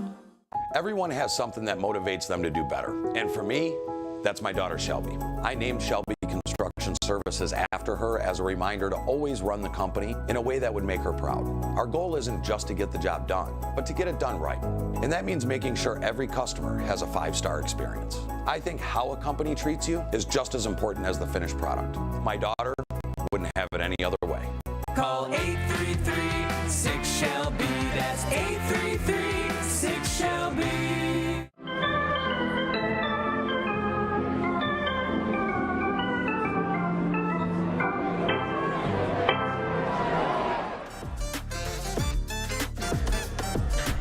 There's a heck of a jersey in the crowd as we enter the bottom of the 4th. 3-time American League All-Star in 62, 57, and 56, Mickey Mantle. That's a great jersey to wear to the ballpark. Yeah, one of the all-time greats, in baseball, Mickey Mantle. He was a really phenomenal player, and especially anyone coming over from the New York Yankees. They've been dominant throughout their entire history, and Mickey Mantle, one of the greats. 1-0 Mammoths as they're back on the field. Only run of the ball game coming back in the top of the 2nd against Greg Lokinen. And one of the only men with a hit today in Blake Bean, actually the only man with a hit, is Bean, and he's up to start. 2, 3, 4 batters for Birmingham Bloomfield. Yeah, he's done really well wearing the Beavers pinstripes. Coming in, man that from Farmington Hills. He'll line the first pitch to third, knocked down by Cordell Dunn Jr. He throws to first in time. And that's a catcher playing third base, and Cordell Dunn Jr., who knew exactly what he had to do right there and just block it up. Because it was hit so hard, he had a lot of time to throw. Yeah, it really did. Just right off the chest of Dunn. He didn't panic. Did throw a little bit elevated up to Liam, but able to get Bean out in time. And that's just really good work by Dunn. Oftentimes players just try to rush those kind of situations where it hits off of them, and they think they just got him. They still aren't aware of the situation, but there was just a good revision by Dunn to recognize what's going on the field to make an accurate throw to Liam to get Bean out. Slider for strike 1, slider for strike 2. Nate Blaine on fire right now. Such a low pitch count. He's working very quick innings against this Beaver team as Burke takes a TO. Yeah, you want to be able, to get ahead, in the game, and that's something that Nate Blaine has done. Is something that was concerned about was, how we'd be able to come out here after 16 days off. Chopper to shortstop again. Seltzer forehand play, cross the body, throw is low, but picked by Liam.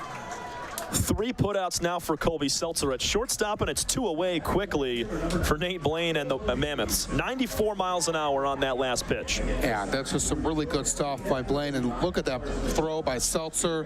Right over to Liam. Even though it was a little bit low, able to get into his glove and just step on the bag for sure in time to get the out. And Seltzer's been really phenomenal defensively here tonight. And he's been a guy that has stepped it up throughout the course of the season. Had a chance to talk with him today. He's been doing really good about himself and for this team, trying to really make a push and be in first place again at the end of the season.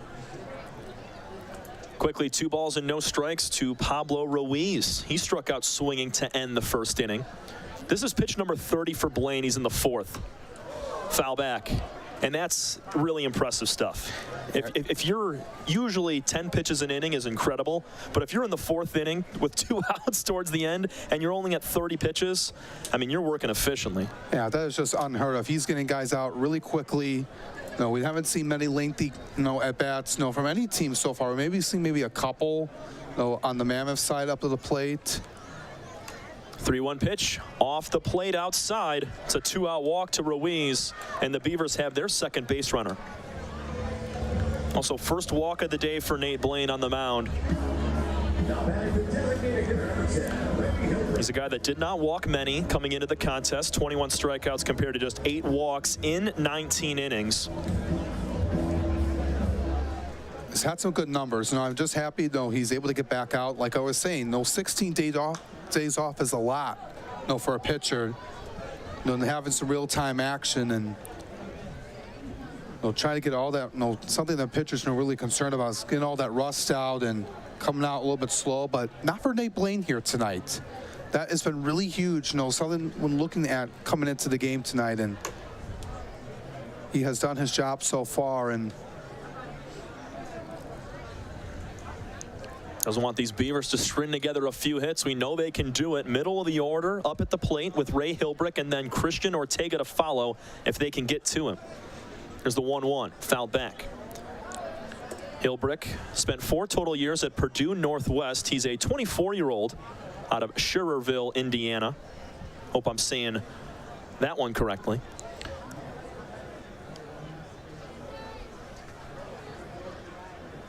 One-two to Ray. Ruiz takes off for second, and it's spoiled with a foul ball. Yeah, trying to go with the hit and run, and Hilbert got it off just a little late. Man coming over from Purdue Northwest. That's a really strong program over there down in the Division II level. Hilbrick, fairly open stance, holds the bat in close near the chest. A little bit lower than most. Here's the 1-2. Pulled on the ground to first. Backhand play from Liam. He waves off Blaine, touches the bag for out number 3. And a 2-out walk to Ruiz does not come to score. 1-0 Mammoths. We played 4 full innings of baseball. We head to the 5th. This is your home for USPBL.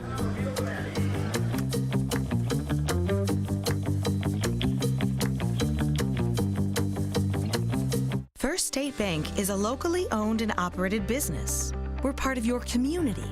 At fsbcares.com, you'll find ways that we're making a difference by featuring locally owned and operated businesses, providing access to helpful financial resources, and engaging with community.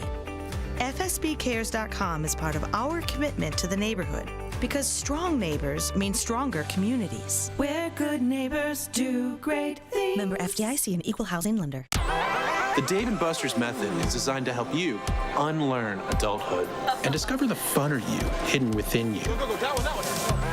The you that doesn't think about adult things and stuff. Ashley, I don't want to hear anything about your car registration when we're at Dave & Buster's. Okay. The you want to be. Let the Dave & Buster's method illuminate you. Begin the method today with 5 free games. You know you want to. They say, losing hope, that's the real disaster. Last year, Tropical Storm Fred sent a devastating wall of water and debris down this river. And when the waters receded, Belfour was here. Not just to rebuild, but to help restore the life of this community. Belfour, restoring more than property.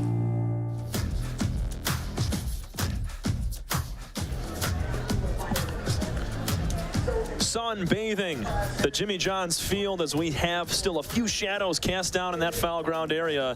5th inning coming up to bat right now with the Westside Woolly Mammoths up 1-0. Just 3 hits combined between both teams. It's been a nice pitching duel between the 2 starters in Lokinen and Blaine.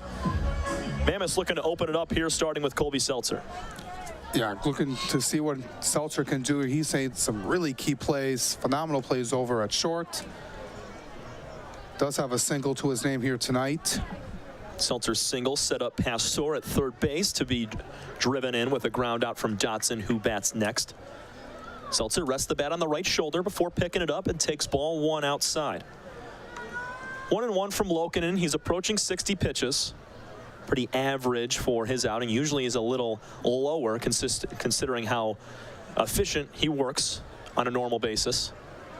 Has only allowed the 2 hits, but that 1 run is the difference. 1 ball, 2 strikes now as Seltzer swings through that one.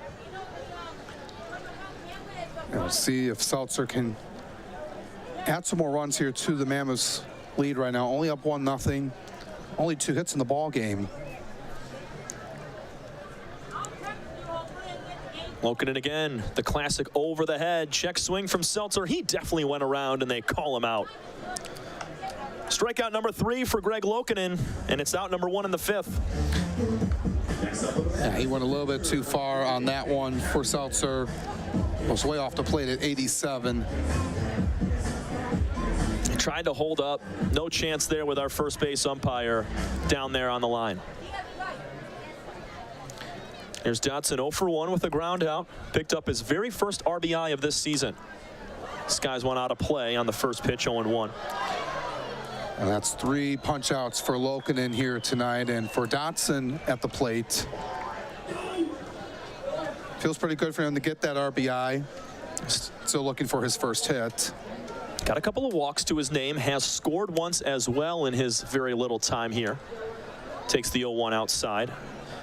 Talking with head coach Taylor Jellikowski pregame. He's very pleased with Dotson and his ability behind the plate. Considering on such short notice, he only arrived a few days ago. The 1-1 is in the dirt. With Zach Beadle being on the IR for the next 2 weeks, they needed to fill the role with another catcher. Cordell Dunn Jr. will split time on the infield and behind the dish, but they needed a mainstay guy, and they find it here in Hank Dotson, who came all the way from Utah. There's a cracked ball pulled down the third base to shortstop, gloved by Wilcoxon, and it's going to be a hit for Hank Dotson. He screamed that ball in the hole. Yeah, there's it right over to Wilcoxon, who made the diving stop, but didn't have enough time to throw it over to Joe Burke. And it's good work by Hank Dotson for his first USPBL hit, and came off right off at 95 miles an hour. And the exit velocity off of a Lokinen fastball at 87.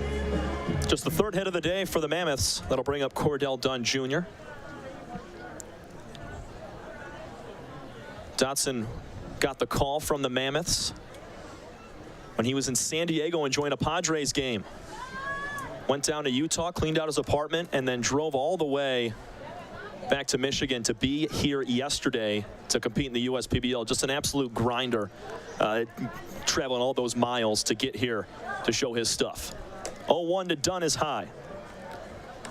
Sorry, the 1-0, excuse me, make it 2 balls, no strikes. Yeah, just making a low country run all the way from San Diego, joining yourself at a Padres game, and then being told, no, you're coming over to Metro Detroit, and you have to go back over to Utah, and then get back in the car to go all the way here to Michigan. And breaking ball, strike 1.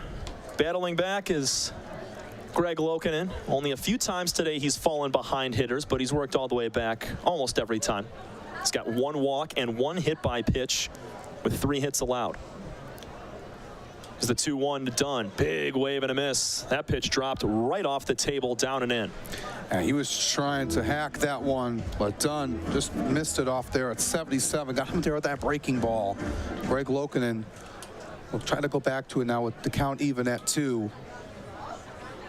No action in either bullpen. Both teams rocking with their starters as it's still just a 1-0 game. Count pushes to full as Dunn leaves that breaking pitch high and away. Yeah, you want to see both starters go as long as they can. Try to go at least maybe 6-7 innings of Lokinen's pitch count getting close to 70 here through 4 1/3. So you take a look at over at first base with Dotson. Not really much of a lead. 3-2 broken bat tap fouled on the first baseline. A mini shard of the bat comes off in fair territory. And CJ is going to need himself another piece of lumber. Yeah, that just Hook off the top of the bat right down the third base line as Taylor Jalkowski, manager of the Mammoths, picks that up.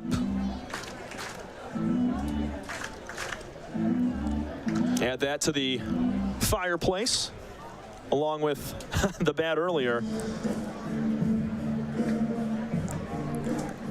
It's the long walk back for Cordell Dunn Jr. Also good to see Zach Beadle on the right of your screen there in that black shirt.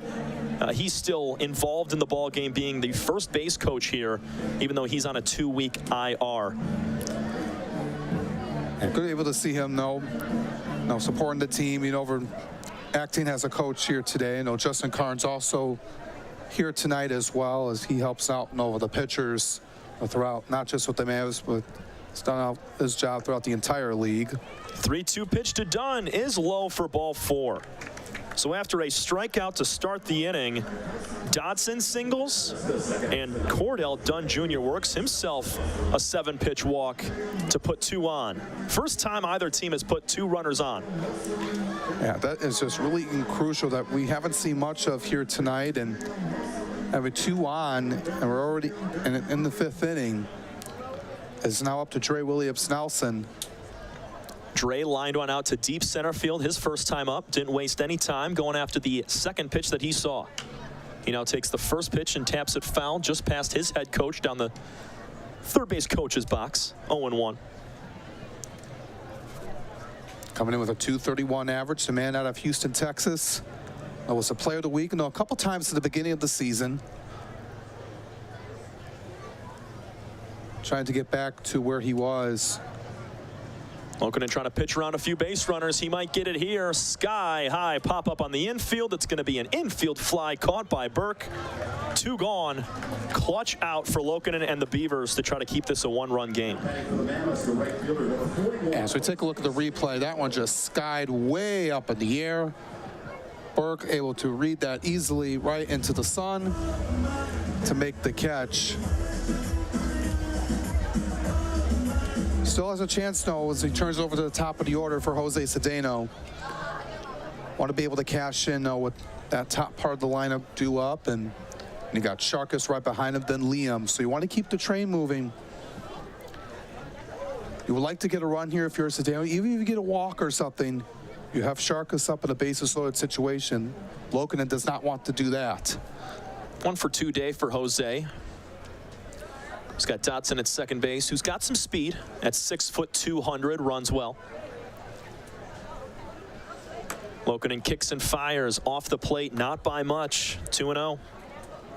Yeah, missed a few inches off the plate. Didn't get the call from the home plate umpire. 2 good swings for Cedeno, the man out of Cumana, Venezuela. 2-0. Ball 3. Lokkonen's not missing by much right now. Maybe a ½ inch off the plate on those last 2. Yeah, he's been really close, but he just wants to be able to get a little bit more accurate right near the outside part of the plate, like we've seen on the last few pitches. He's down once again, 3 balls, no strikes. That one not close. A 4-pitch walk to Cedeno now loads the bases for the Westside Woolly Mammoths, leading by 1 in the 5th. And this is something that you don't want to see here as Anthony Sharkus steps up to the batter's box, as we see Nick Caruso going to talk out with Lokkonen, and Savanovic is going to come over here as well to have a mound visit. Very rare mound visit for Greg Lokkonen. He's approaching 80 pitches as well, just hit 76 with that. Ball 4.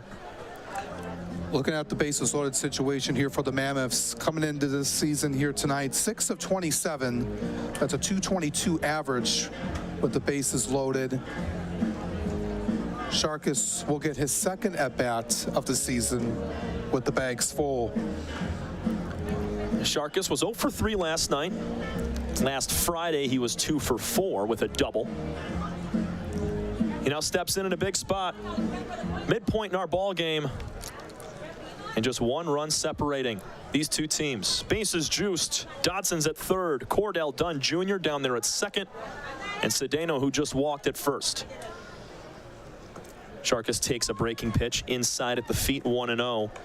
That was the 3rd walk of the day. Second this inning for Greg Lokinen. Something he rarely ever does is have multiple walks in an outing.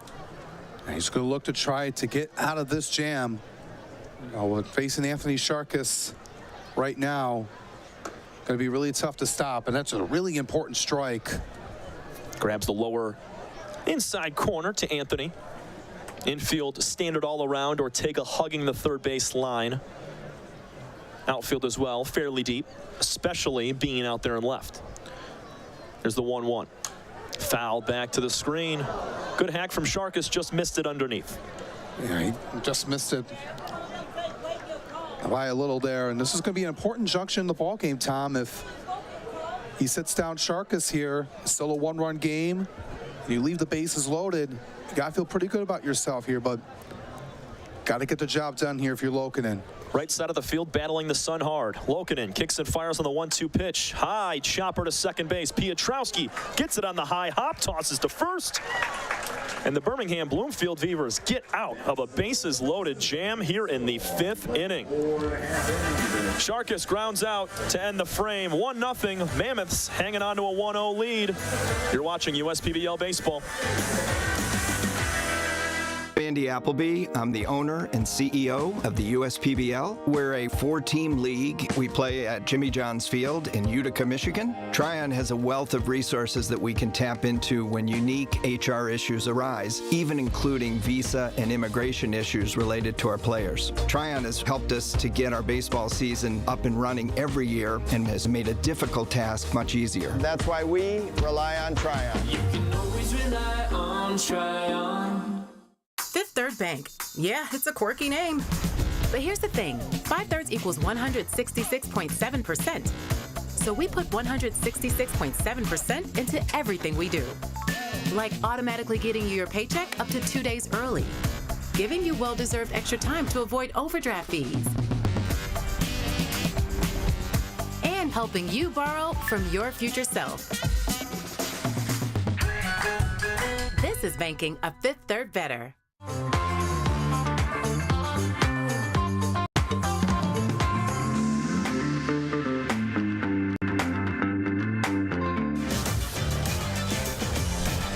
Bottom 5.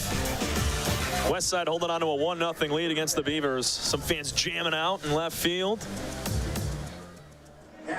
This ballpark is just a great experience from ourselves up in the booth to the players on the field and all of the fans spectating around as Nate Blaine takes the mound once again. Clouds covering up just a tad on the sun, and the Beavers with a little bit of bullpen action. Can't say the same for the Mammoths, though. Nate Blaine is the man with the ball, and he's going to stick with it, I'm guessing, through the next couple of innings, unless things go a completely different way. Yeah, Blaine has been on point here tonight, and he's been really strong in his start, and he's keeping the Beavers, in check so far. And as we take a look over at the bullpen, as we see, there's been some guys getting loose down there. We'll maybe see Lokinen come out for maybe at least another inning, as it looks like down there for the Birmingham Bloomfield Beavers, that is Sidney Ferry getting loose in the bullpen. He's one of the newcomers from the senior showcase that has been really strong out of the pen. Christian Ortega starts things off here for the Beavs. Blaine drops the glove through the windup. First pitch is pulled foul down the third base line. Ortega swung at the same pitch his first time up and grounded out to Seltzer. It's that slider off the plate outside that he hooked around on. 3 homers on the season for the home run derby champ.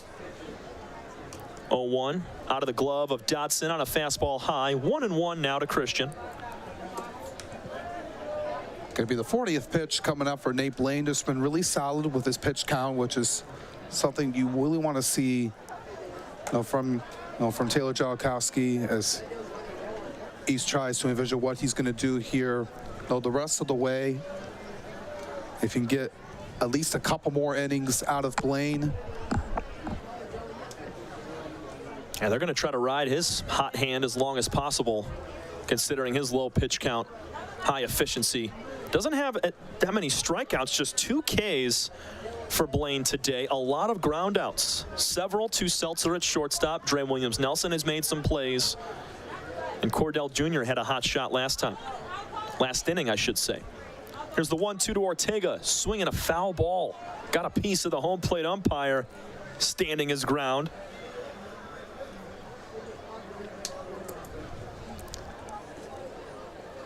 I mean, you see Dotson real low there. That foul ball kind of just glanced off of the right shoulder. Our home plate umpire. We've seen some nasty shots this year as Blaine leaves a slider down and outside to Ortega. Yeah, just got to be really careful right behind the plate. Coming right at you, and Ortega's making Blaine work here at this at bat. He's run the count full now after that pitch at 83 off the plate. Comes with the territory as a home plate umpire. Foul balls, missed pitches, balls that skip up on you. Blaine shakes off, now nods, the 3-2. Slider off the plate outside. Ortega jogging down, shaking his head, saying nope, that was outside. Great take and a leadoff walk here for the Beavs, trailing by 1. Yeah, didn't miss by much there. It was a good pitch and just didn't get the benefit of the call from the home plate umpire, and leadoff walk here for Ortega. That's the first time they've had the leadoff man on. Brings up Chase Rodriguez, the man out of Las Vegas, stepping into the batter's box. Rodriguez a ground out to second base, his first time back in the second. Takes ball 1 inside. Patrols the outfield as one of the better center fielders or outfielders in the entire USPBL. Was teammates with Hank Dobson over at Utah Tech University. Flares it foul, 1-1. Some conversations going on there between Dotson and Rodriguez, considering former college teammates. St. George, Utah is where Dotson hails from, as you mentioned earlier. Nevada is where Dotson is from. Check over at first, and Ortega is out. Picked off by Nate Blaine for out number 1. Just incredible work. Now both teams have had a guy picked off here tonight. As it's a 1-1 count now, and the base is empty for Rodriguez. Make it 2-1.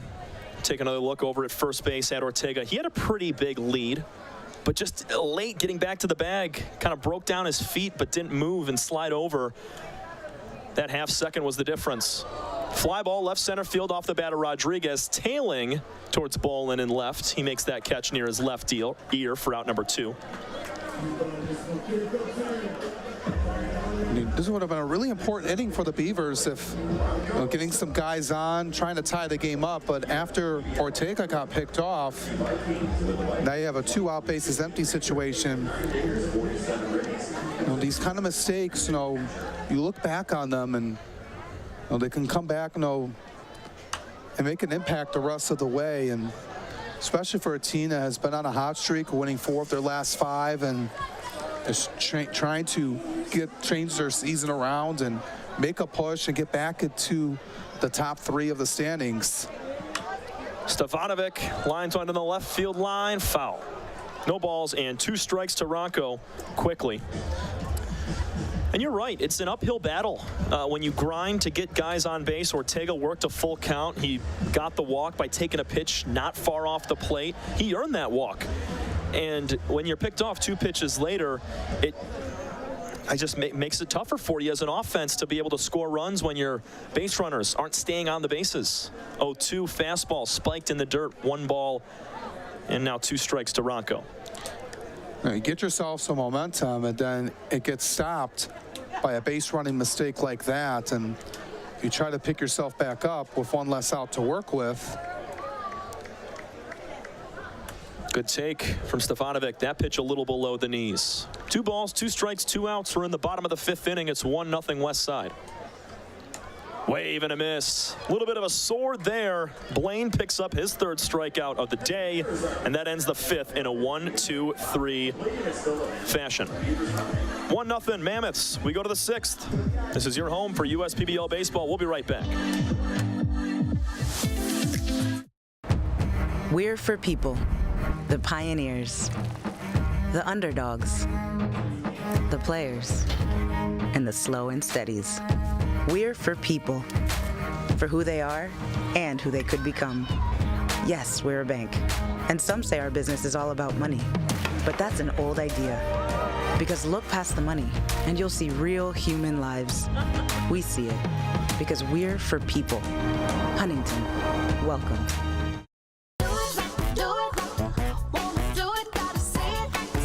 The perfect match. It's what so many of us are looking for. When it comes to getting a mortgage, how can you find the one that's perfect for you? Start at mortgagematchup.com. Because the only way to get a mortgage that's easier and more affordable is to find a local home loan expert first. Go to mortgagematchup.com today.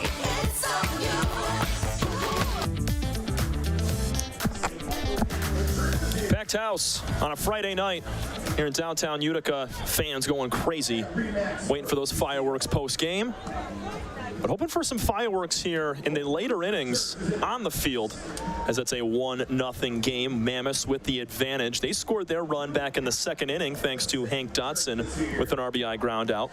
Greg Lokinen will come back out for his 6th inning of work after stranding the bases loaded in the 5th. He walked 2, gave up a base hit to Dotson, and was able to get out of the inning with a ground out to second. Greg looking to have a quick one like he did back in the 4th. We'll take a look now one more time at our game day weather. Jimmy John's Doppler radar here as it's 75 degrees Fahrenheit, 57% humidity, excuse me. That's been up since game time. But that big 0% for rain, that's the big thing, especially with fireworks later. Like to keep it a dry, cool night. As Fox Liam will step in, 3, 4, 5 hitters due up for the Mammoths to face the lefty Lokinen. With all the festivities coming on later on tonight, dry weather here for some fireworks, for the fans to enjoy. After dealing with some rain, the last weekend, with the four days, it was just not really good weather with all the rain and stuff that's happened. I don't know. He and Tom, we weren't here last week, for those games last week. It was just miserable weather, for the fans. But the different story here tonight. 1-1 pitch popped up by Liam. Third base side in foul territory, and Ortega makes the catch onto the dirt. And was a nice ground, to picked up by Ortega.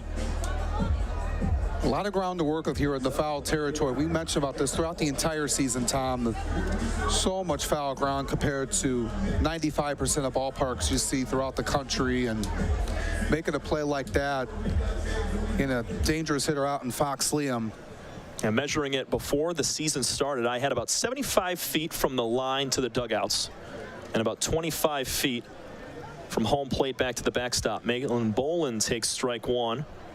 0 for 2 day for Malik. Ground out to third and a fly out to right. He'll tap one foul. 0-2 now.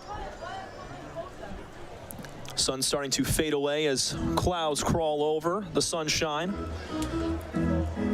Fort Worth, Texas native Malik Bolin in his second year in this league, switching over from the Beavers to the Mammoths midway through our season in 2024.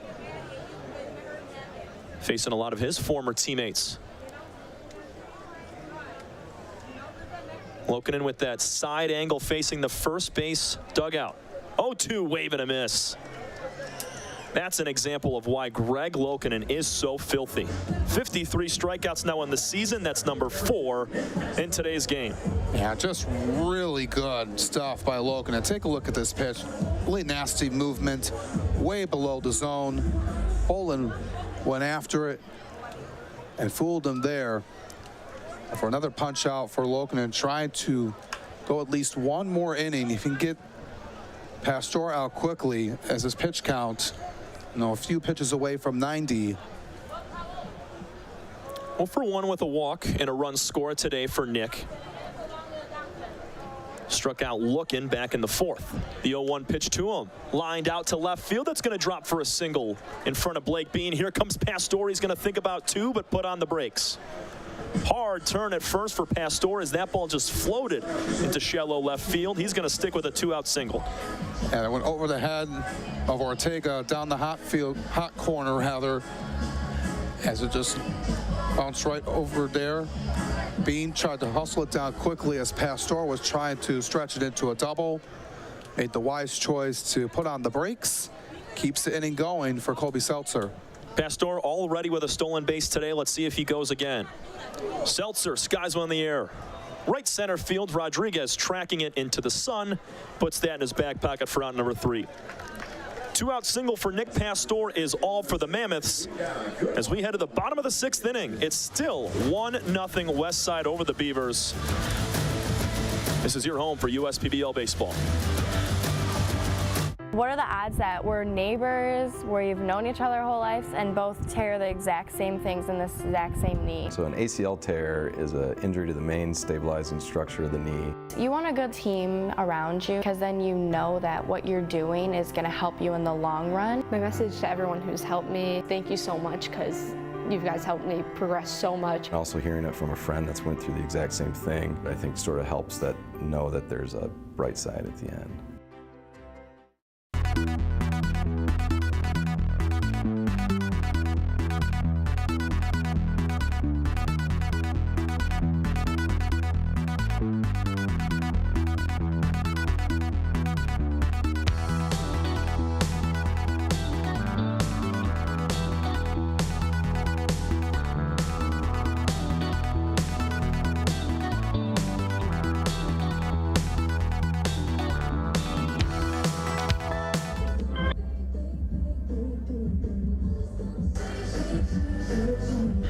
Party never stops here at Jimmy John's Field.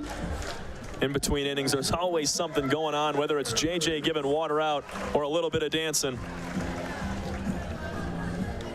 Shout out Jeremiah Green, third base side cameraman, giving us a little bit of love here from the booth. Nate Blaine is back on once again as we enter the bottom of the 6th inning. It's 1-0 Westside, and why not? Why not keep him on the mound right now? He's at 57 pitches through 5 innings. Alex, I think you ride him out as long as possible until the Beavers start becoming a real threat. Yeah, you let him go. You don't want to, if it ain't broke, don't fix it. Yep. Yeah, that's what you got to do here right now if you're the Mammoths. In this 1-0 game here in the bottom of the 5th, you got to keep them going here tonight. And especially in this night here tonight. It's always a party in the park here at Jimmy John's Field. Doesn't matter what day of the week it is. No, Friday, Saturday, Sunday, or any day throughout the week. Might go grab a handful of that man's popcorn in a minute. Getting a little hungry. Later innings, Ben Wilcoxon will start us. 9-1-2 hitters for the Beavers. Looking to get a leadoff man on again, but keep him on base this time. Ortega with the leadoff walk in the 5th. He was picked off moments after. Breaking pitch, swing and a miss. Blaine just has these guys figured out right now. Sequencing very well. That slider coming in at 82, falling off the plate.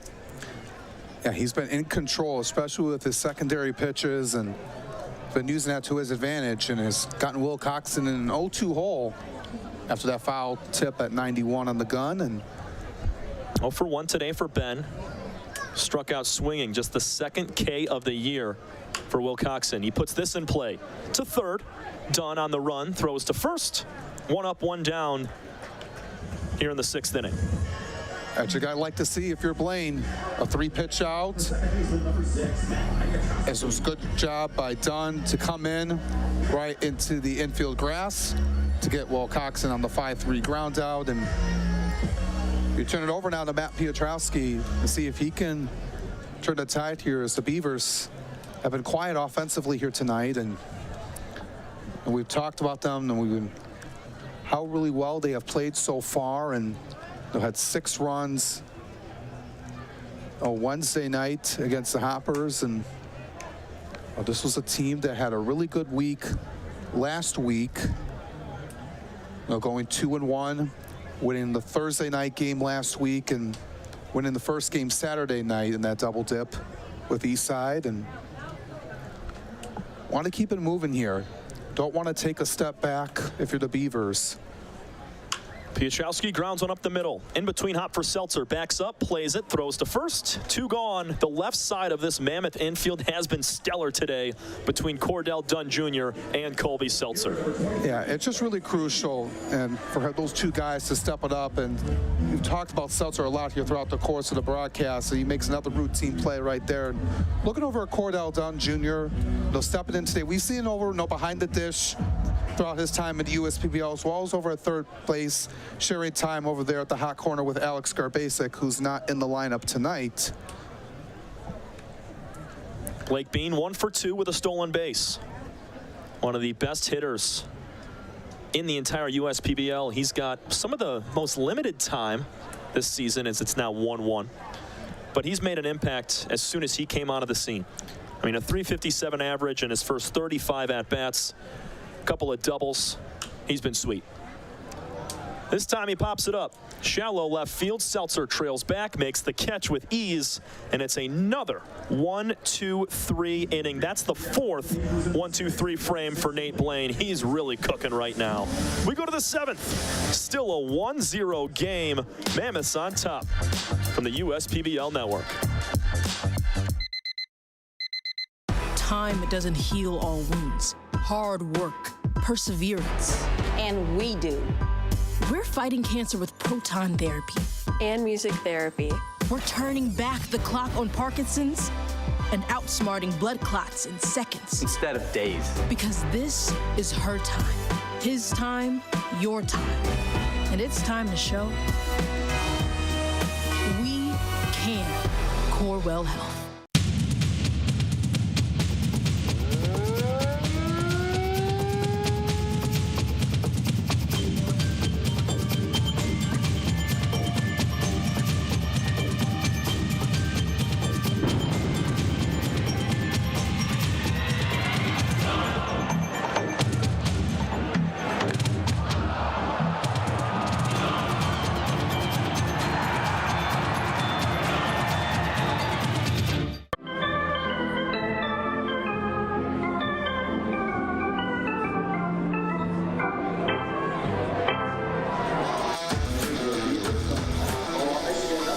Final 3 innings of baseball here on a Friday night, a firework Friday night on Faith Night presented by CGC Water.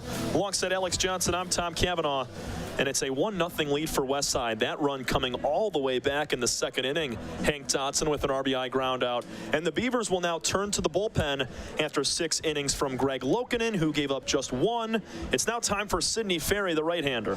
Yeah, Sidney Ferry has been really good coming out of the bullpen for the Beavers this season. He's a man from Paw Paw, Michigan, over on the west side of the state, sitting at 5'10", 195 right-hander.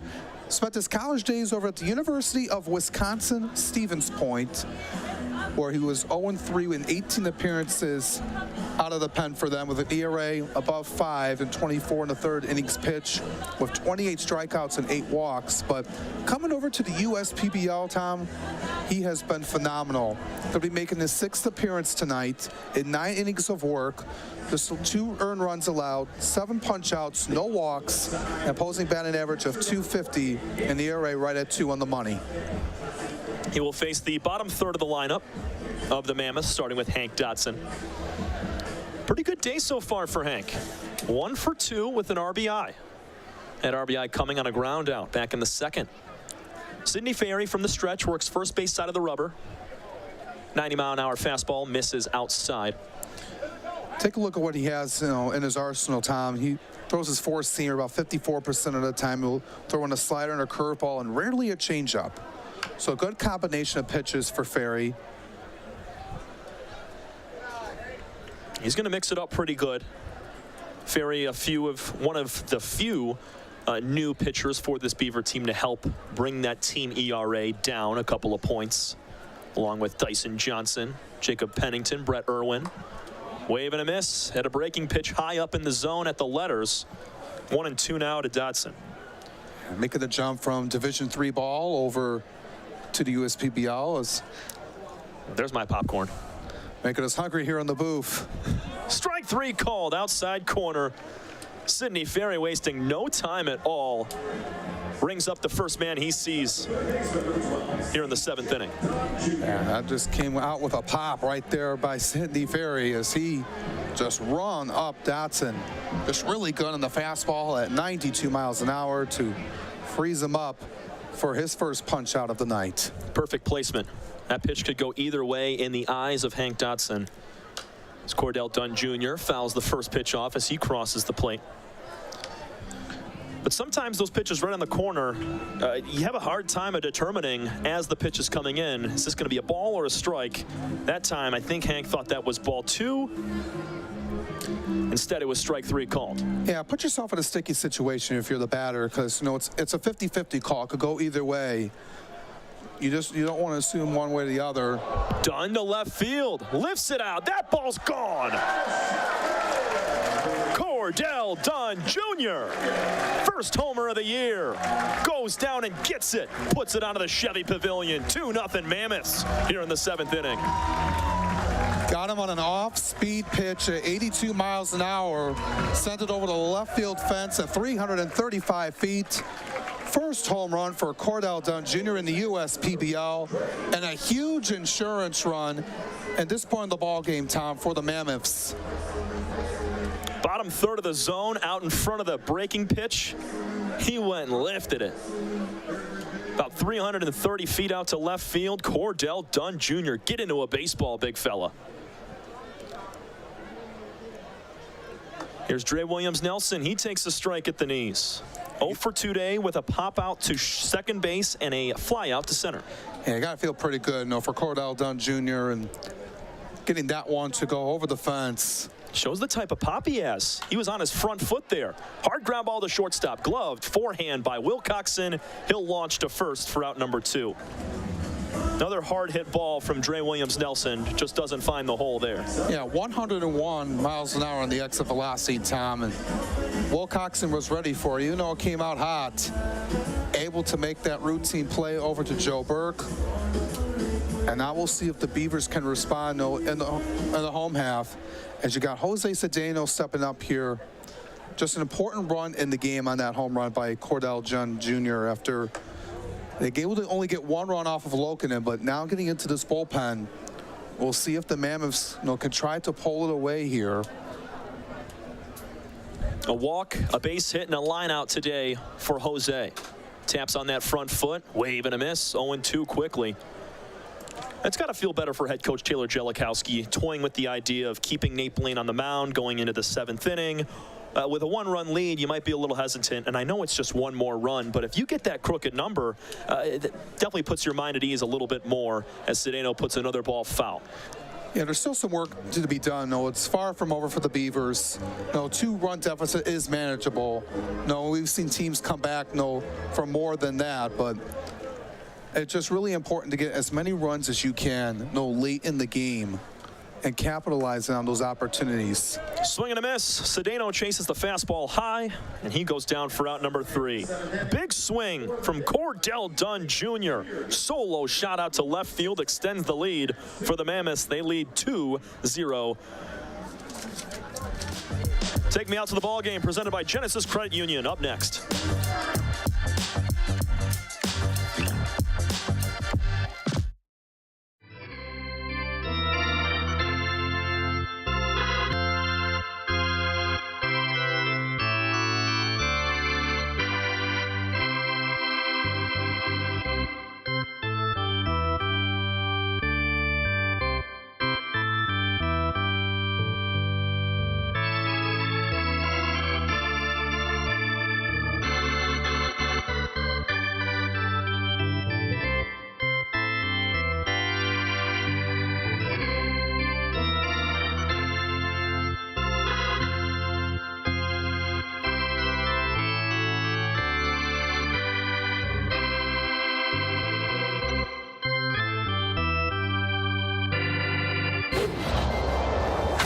Your move with a quick and easy mortgage from Genesis Credit Union.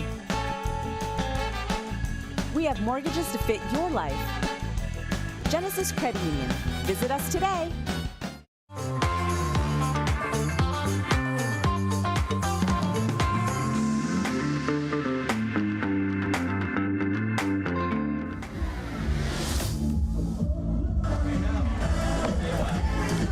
Fans looking for a few souvenirs in between innings as we're entering the bottom of the 7th.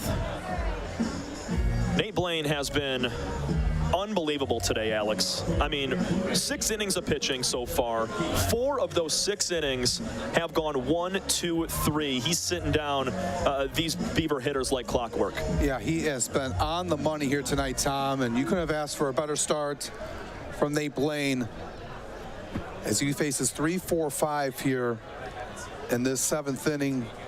Beavers now down 2 after allowing the home run off the bat of Cordell Dunn Jr. 0 for 2 day for Joe Burke. Slider outside, 2-0. It's the meat and potatoes of this lineup for the Beavers, so they could, you know, one swing of the bat changes this game as well for them.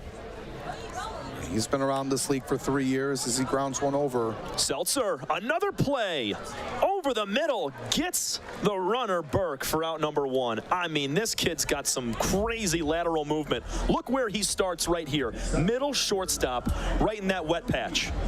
And this ball's nearly right up the middle. He's able to get there in time, forehand, and square his shoulders over to first base. That's some talent, man. Yeah, he has just proved himself to be one of the best defensive players in this league, and we've seen that tonight. On every single ground ball that has gone right over to him, he has been perfect in that regard. First pitch to Pablo Ruiz is a strike called. Walk and a strikeout today for Pablo out in right field. Wave and a miss on a little half swing, soared. Nothing in 2. And you're right. I mean, these Beavers ground anything to the left side of the infield with Dunn Jr. and Seltzer there. They've been out every time. Swing and a miss. Ruiz goes down quickly on just 3 pitches. Big strikeout for Nate Blaine. He is really working fast. That's strikeout number 4 on the day for Blainer. Yeah, he's just on point, getting his pitches off in a matter of seconds, and just suddenly going down off of Pablo Ruiz. That pitch had some nasty movement back in towards the righty, falling down. I mean, it's one thing when your pitches are moving side to side and north and south, but when they're moving down and sideways same time, that's unhittable. The 1-0 to Hilbrick. Little flare out to left field. That's going to get past the glove of Seltzer into left field for a single. Just the 3rd hit of the night for the Beavers. And just really out of the reach of the glove by Colby Seltzer. Could have made a really great play. Just couldn't make it right there. Would have been a tough play to make that grab based on where he was positioned. Got to give credit to Hilbrick picking up his 23rd hit of the year, tying the team lead with Piotrowski. That pitch was very low and inside. Hilbrick able to keep his hands inside and flip it. Chopper to third, Dunn. He throws to first, in and out of the glove of Liam. They might have gotten the runner Ortega, but it pops out of the first baseman's glove for the Mammoths. One more time here as this is chopped on the ground to third. Keeps the inning alive for the Beavers. As Dunn threw it over to Liam, but it just popped out of his glove. Didn't fully grip into it. And now you have the tying run at first base. You have Chase Rodriguez stepping up to the plate. A one swing of the bat now could change the game. It's going to go down as an error for Cordell Dunn Jr. at third base. 2 on with 2 out, and the first pitch to Chase Rodriguez is a ball.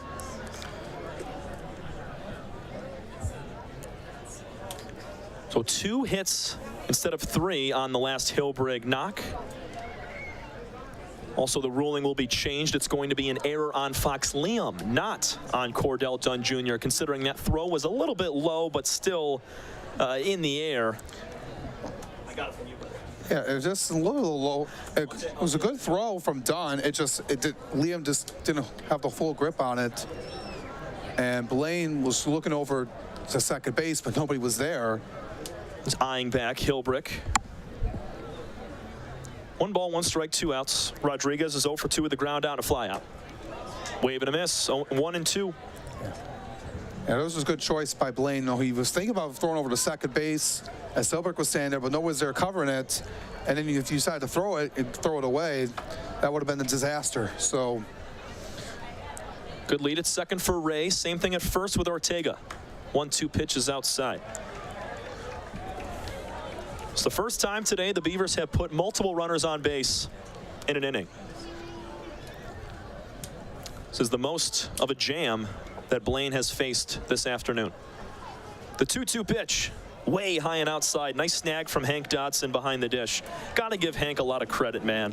He's very new to this league. He's just catching in his second game, and only being here for about 72 hours, he has to learn these pitchers and be able to catch them, keep the ball in front, frame them, and know what they're going to throw. So you got to give the guy tons of credit. 3-2 pitch to Rodriguez, lifted out to right center field. Cedeno on the run, he will make the catch. Jose Cedeno robs a couple of runs from the Beavers, and he's jacked up. Holy moly, one more time. Rodriguez thought he hit it out. Yes, look at that. Cedeno just tracking it down all the way at the warning track, making the catch, keeping it 2-0 for the Mammoths. Fist bumps all around, and the Mammoths coming out hot here as we head to the 8th inning. Great work by Cedeno to keep it a 2-0 game. 2-0 Mammoths. We go to the 8th. You're watching USPBL Baseball here from Jimmy John's Field. I'm Anthony Thome, CEO of Thome Group, and we're one of the largest Jimmy John franchisees in the country. With 50 Jimmy Johns and over 700 employees, it's a challenge to manage operations. What could possibly go wrong with owning 50 Jimmy Johns? People don't show up, equipment fail, run out of bread, no tomatoes, we need onions. Many different things can happen. Tryon allows us to really focus on the food and the operations of the restaurant. And that's why we rely on Tryon. You can always rely on Tryon. Everyone has something that motivates them to do better. And for me, that's my daughter Shelby. I named Shelby Construction Services after her as a reminder to always run the company in a way that would make her proud. Our goal isn't just to get the job done, but to get it done right. And that means making sure every customer has a 5-star experience. I think how a company treats you is just as important as the finished product. My daughter wouldn't have it any other way. Call 833-6-SHELBY. That's 833-6-SHELBY.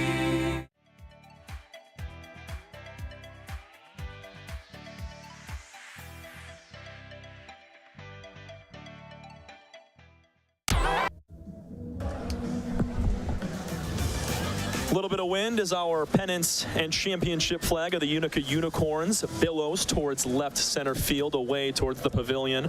It's a 2-0 game right now for Westside, taking on the Birmingham Bloomfield Beavers as we enter the 8th inning. But Alex, quick question for you. You see that Unicorns flag waving, and they've won 5 of 8. And something tells me that these Unicorns somehow will find their way back into contention late in the year in the postseason. Yeah, they will look to make it there, and they were like in 4th place last year. They were in a little bit of a cold stretch late, but they picked it up right in the championship time in the playoffs, made it all the way to it, and knocked off the regular season champs, the Mammoths, to win it all. Their 5th title in 8 years since this league has started, and it's going to be interesting to see how they do. And they're right in the thick of things. They're in 3rd place right now, right behind the Hoppers and the Mammoths. So a lot of time left, and for all these teams to gain some ground and make it exciting here in this last month and a half of the season. 1-1 now to Anthony Sharkus, leading things off against Sidney Ferry, who's working into his 2nd inning of work. So I had to ask you, are you taking, if you had to, I guess a winner for this upcoming season? High pop up on the infield from Sharkus. Who's going to make the play? Wilcoxon comes in, makes the grab, 1 out. But for this season, would you take the Unicorns to win the championship, or are you taking the field, all 3 other teams? I think the best chance, the field is either the Mammoths or the Hoppers right now, but I can't give the Unicorns. They're a sleeper to people right now, and even though they've won 5 titles in 8 years, their defense has been really strong, and their pitching has been dominant throughout the course of the season. The offense, with the Mammoths and the Hoppers, that has been their strong suit for them. But as we look at it here, I think it's either going to be the Mammoths. They were the regular season champs last season. If they were going to hear again first place, they're not going to do it twice. I think Taylor Jalkowski is going to try to get back onto it and bring the Mammoths the title. It's always fun to get predictions, especially as we head into the second half of our year. Not a lot of time left in our USPBL 2024 season. 0-2 quickly to Fox Liam, but it's a good question only because the Unicorns, even being the 4th team in the league last year, found their way to winning it all. Breaking ball low and in on the feet of Fox makes it 1-2. But you also got to look at the Beavers as well. Another team to mention. If they can get on a hot stretch, the team right now, they're in 4th place right now, but if they can get play like this come September, that's a really nasty pitch by Sidney Ferry to sit down Fox Liam, Tom. And 2 outs. Malik Bolin will now step in. Liam. But if you have guys like this, coming in for the Beavers, if they were able to play like this come September, they could really make an impact and make some noise against the Unicorns and the Hoppers and Mammoths. And you got a good a chance as any to win a ball game with Greg Lokinen on the mound. Ground ball off the bat of Bolin to first, unassisted for Joe Burke, will end the inning. The first 1-2-3 frame for Beaver pitching since the 3rd. We go to the bottom of the 8th. 2-0 Mammoths on top. The Dave & Buster's method is designed to help you unlearn adulthood and discover the funner you hidden within you. The you that doesn't think about adult things and stuff. Ashley, I don't want to hear anything about your car registration when we're at Dave & Buster's. Okay. The you want to be. Let the Dave & Buster's method illuminate you. Begin the method today with 5 free games. You know you want to. Fifth Third Extra Time helps you do you better. So kick back and relax. You have extra time to avoid overdraft fees. Fifth Third Extra Time. This is banking a Fifth Third better. We're the financial champion of Michiganders. Whether you're a goal getter or dream chaser, an empty nester or up-and-comer, anyone in Michigan can bank with us. Michigan Schools and Government Credit Union.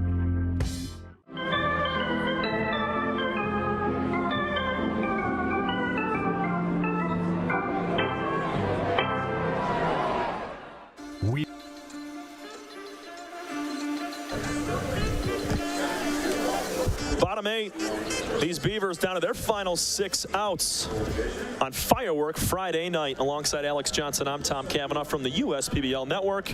And the new man on the mound for head coach Taylor Jellikowski and the Mammoths is Aaron Evers. We'll get you the final line on Nate Blaine in a moment, who was fantastic. But now it's Evers' turn, tasked with the 8th and possibly the 9th frame. Yeah, Evers looking at a stat line right now. Going to make it his 11th appearance on the season. 2.51 ERA in 14 1/3 innings pitched. 15 punch-outs compared to 2 walks, and he's going to look to keep the score where it's at after a phenomenal performance tonight by Nate Blaine. He was just on point.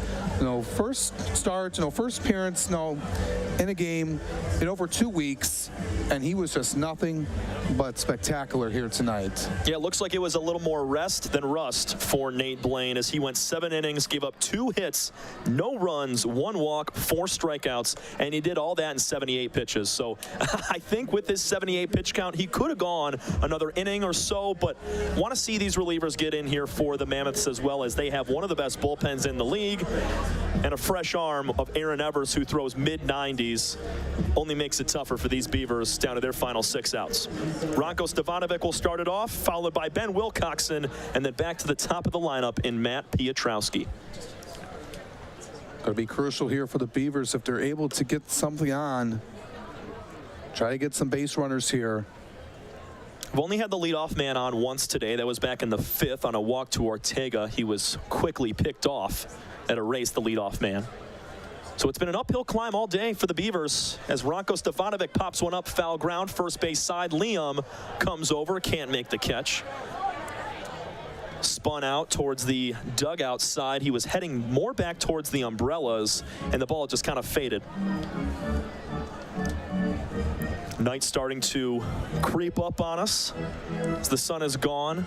So are the shades, and that moon looking pretty big right now, just like it did to Cordell Dunn Jr. when he hit it out to left. 1-1, swing and a miss. Ranko taking the 94-mile-an-hour pitch on the outside corner. couldn't get a piece. And that's what Aaron Evers does, throwing anywhere from 93 to 95 with movement. Yeah, he comes out with a lot of heat, a lot of movement. Makes some really strong reliever here in this league, and he's shown it here so far.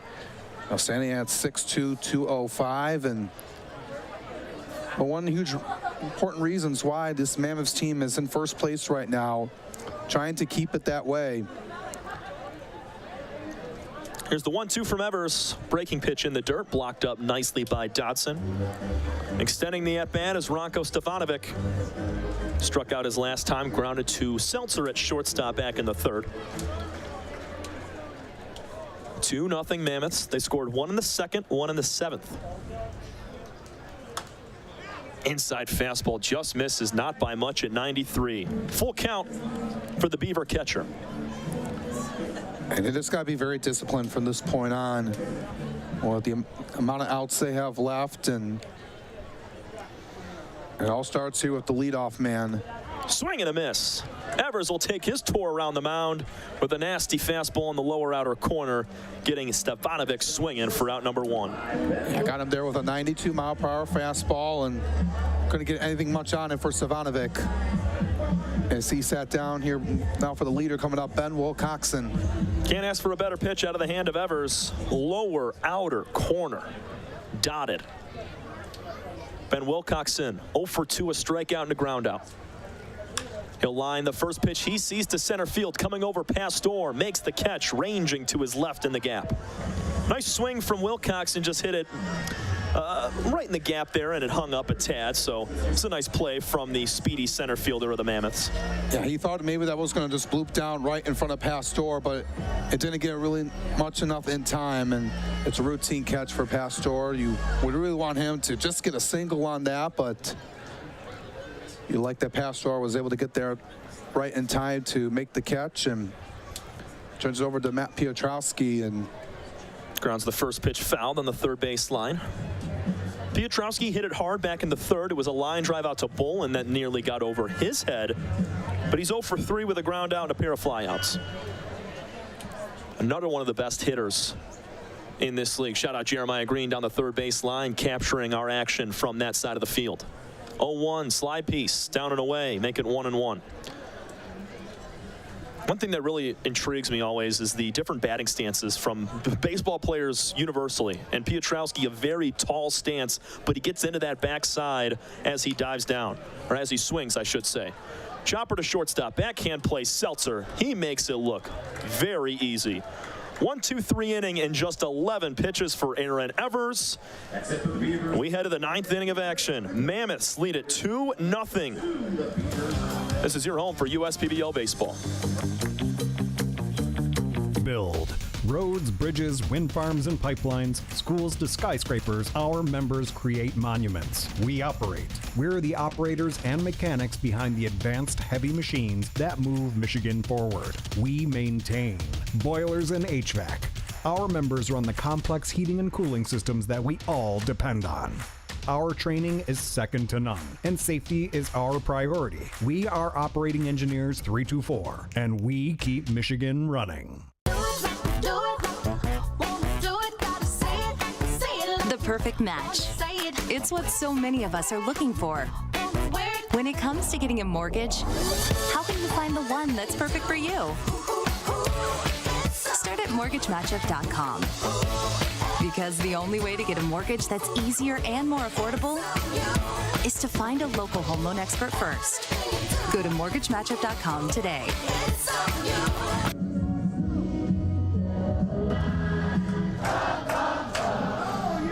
Sweet Caroline cures all.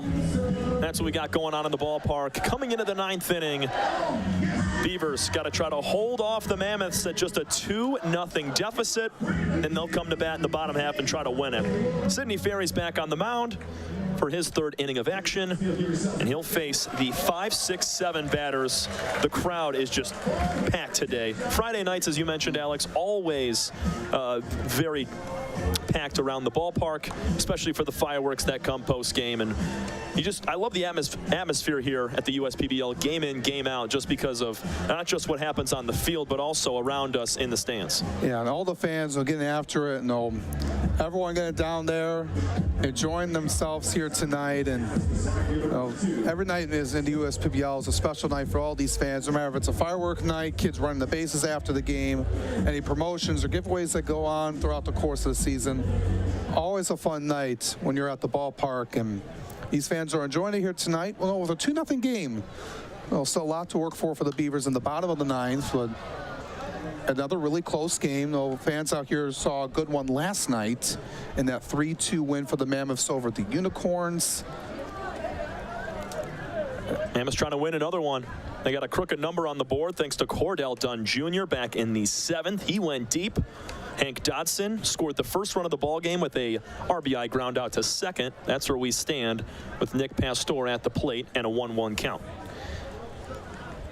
And some of the last few games, that's a good gloved at first. Joe Burke flips on, and he tosses over to his pitcher, Ferry. Hot shot down the first baseline, snagged by Joe Burke. That's going to help out the Beavers try to keep it at just 2-0. Yeah, that was just a really phenomenal play as Joe Burke went down on the ground for it, able to step up and make the play, robbing Nick Pastor of a base hit. And we mentioned what he does offensively, what he's done for the Hoppers the last few seasons over there, but now putting on the pinstripes for the Beavers and trying to put them in the right direction. And it's a tall guy too, ranging all the way over there to make that play. Burke standing about 6'4". Seltzer's going to shoot one into center field, caught by Pietrowski as that ball did not have any juice. Off the end of the bat, it just flares over to Matt. Thought that had a chance to get into center as it just dies and fades like my golf shot. Yeah, just right over there, right as it softly exit velocity at 62. As you take a look at the last few games that have been, last Saturday, both games were 1-1 games. It was a split between the Beavers and Hoppers. And last Friday, Unicorns got a 7-6 win against the Mammoths. And then the last few games have been 2 runs or less. Excluding the game on Wednesday night against the Beavers and Hoppers, that was a 6-3 win. But the last few nights, games have been 2 runs or less, and the fans have gotten their money's worth. Dotson grounds one to third base. Ortega gobbles, flips over to Burke, and it's a 1-2-3 top of the 9th for Sidney, Ferry, and the Beavers. They're going to try to come back, tie it, or win it in the bottom half of the 9th inning. Blake Bean, Joe Burke, and Pablo Ruiz due up when we come back. With a transforming world, we can see how drastically the world is heading towards automation. And so, we need 24/7 surveillance and security systems for our homes and businesses to avoid any theft or breach of privacy. JARBCOM brings the installation of security cameras to the tip of your fingers with our state-of-the-art mobile app. JARBCOM also provides surveillance monitoring of your entire property with flexible options that offer a dependable solution to be scaled to fit any domestic or commercial need. Contact JARBCOM today for a free estimate at 800-369-0374 or look us up on the web at jarbcom.com. Check your checking. If your account doesn't get you pumped, amped, or geeked, make the switch to Genius Checking from Genesis Credit Union. It's just genius.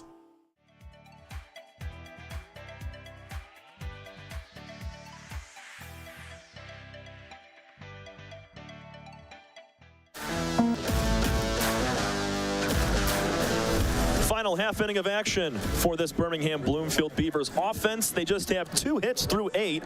That was thanks to Nate Blaine, who went 7 strong innings.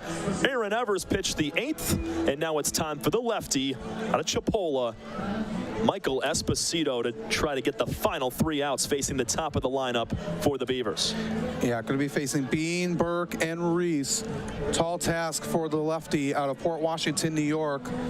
Coming in right now in 19 1/3 innings pitch, 2.79 ERA, 28 strikeouts, 16 walks. he has been on point. And he was on the Beavers last season, so he's another guy that has changed teams. No, it was in between the seasons rather, but he's a guy that has been really well throughout his tenure in the USPBL and trying to slam the door here against this hot Beavers team. A team that was winning 4 of their last 5. And trying to avoid being shut out here tonight. Last time that happened, it was back here against, last time it happened to them, it was back in June where they lost 5-0 to the Beavers. But they haven't really produced a lot of offense lately. You know, we mentioned 6 runs on Wednesday. They scored 4 runs total in the doubleheader on Saturday, and just 2, in their first game out of the second half against the Unicorns. Michael Esposito, the 24-year-old, played college at Longwood University in 2019, spent time at Chipola College, which is a very highly touted junior college in Florida, and then his final year in 2022 at South Carolina Division I. Michael Esposito, very, very nasty from the left side. And I'm talking real nasty. He's 87% of the time fastball. Will mix in the slider the rest of the time. But it's humming. 28 Ks compared to 16 walks on the season for Mike. And he delivers a first pitch fastball right down the plate to Blake Bean to start the 9th inning. Bean today is 1 for 3. Base hit and a stolen bag in the first. Quiet since. That ball spiked in the dirt, make it 1-1 now to Bean. Being a man from Farmington Hills, spent his time over at Lenore Ryan University Division II, also spent time at Kalamazoo College in Division III. Esposito tripped up between his cleats as he went through the windup. He's going to call time here. I think that might be a ball. Could lead to ball 2. We're going to talk it out here. They will call a pitch clock violation on Esposito as he fumbled with his feet through the windup. So it's now 2 balls and 1 strike. Yeah. Well, it doesn't really harm with no runners on the bases, so. Working third base side of the rubber, he gets strike 2 on a foul ball to the screen. 92 miles an hour from the left side. That pitch is on the lower outer corner to another lefty in Blake Bean. Tough pitch to hit. He's going to try to work inside over the Bean, and with this lefty-lefty matchup. 2-2 off speed, not close in the right-handed batter's box. We're going to push to 3 balls and 2 strikes. Being a very good eye at the plate, does not chase often, and has gap-to-gap power with a ton of speed. Here's the full. Just a bit inside, gets behind Blake, and it's a leadoff walk, the first leadoff runner for the Beavers since the 5th inning, who was quickly picked off right after. Bean might steal a bag here against the lefty Esposito, might stay there and let Burke do a job. It's just 2-0 Mammoths, so 1 swing of the bat at this juncture could change things. Yeah, tying run at the plate with Joe Burke. Mentioned all the power that he's had throughout his tenure at the USPBL, trying to come through in a clutch situation. Burke takes ball 1, just a bit low. 0 for 3 day, a couple of groundouts to shortstop and a fly out to center field towards Pastor. Bean's got a good lead over at first base, nothing too strong. Make it 2 balls and no strikes. Esposito 92, a little bit low with that last pitch. Burke wide stance, holds the bat, taps it against the right shoulder. Here's the 2-0. In and out of the glove of Dodson, it's ball 3, nowhere to go for Bean. And just had to stay put. Didn't want to force yourself to go to second and risk getting out. So just a wise choice. Being ahead in the count 3-0. Burke just has to be smart here. Esposito will probably throw one right over the plate. Ball 4 away. Back-to-back walks for Michael Esposito, and the Mammoths have made things interesting in the bottom of the 9th. Alex, between Nate Blaine and Aaron Evers, in 8 innings, they threw 89 pitches of scoreless baseball. Esposito coming up on 10 pitches right now after back-to-back walks. And this is the second time I should say, there's been a real threat on the bases for the Beavers. They did it back in the 7th as Chase Rodriguez was robbed of a double to score a few runs by Jose Cedeno in the gap. And there's going to be a conversation on the field with head coach Taylor Jellikowski and the Mammoths as there's now movement in the Westside bullpen. Yeah, I'm just having to make a decision here late in the game as Taylor Jellikowski just talking over with the infield right now as he's warming up Bo Atkins. Atkins was the Westside captain in the All-Star game earlier this year. And he's the right man to go to if Esposito's unable to work out of the jam. Pablo Ruiz is 0 for 2 with the walk. 3 home runs on 5 hits this season. So when he swings and makes contact and puts it in the green, it's over that wall. Michael's first pitch way high and outside. Still high in velocity, just does not have the control in this outing so far. Very secure, stable lead for Bean down there at second. Conservative for both runners as they don't want to get picked off. 2-0. Yeah, this has not been what Esposito had in mind. He needs to throw something over the plate. 7 straight balls.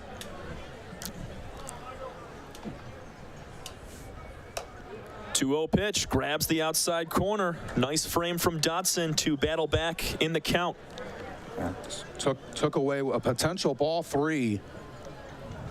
Just really important to make it 2-1 instead of 3-0. Fouled down the first base line. 2-2 now to Ruiz. Beavers trying to make it interesting here in the bottom of the 9th inning. They were scoreless through 8 with just 2 hits. They still have just the pair, but a couple of walks have put 2 runners on. Esposito checks the runner at second. Now kicks and fires home. That's in the dirt. Another full count. Took Bean to 3-2, threw it over his head, and now has Ruiz in that same count. You can't afford to get into a bases loaded situation with nobody out. You got to get out here if you're Esposito. 3-2 pitch, swing and a miss. Upper fastball at the letters. Ruiz swings right through it. A clutch first out here in the 9th inning for Esposito and Westside.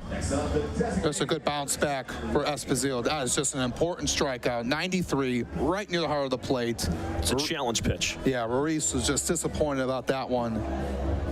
Thought it had a good chance to get some contact on it and didn't.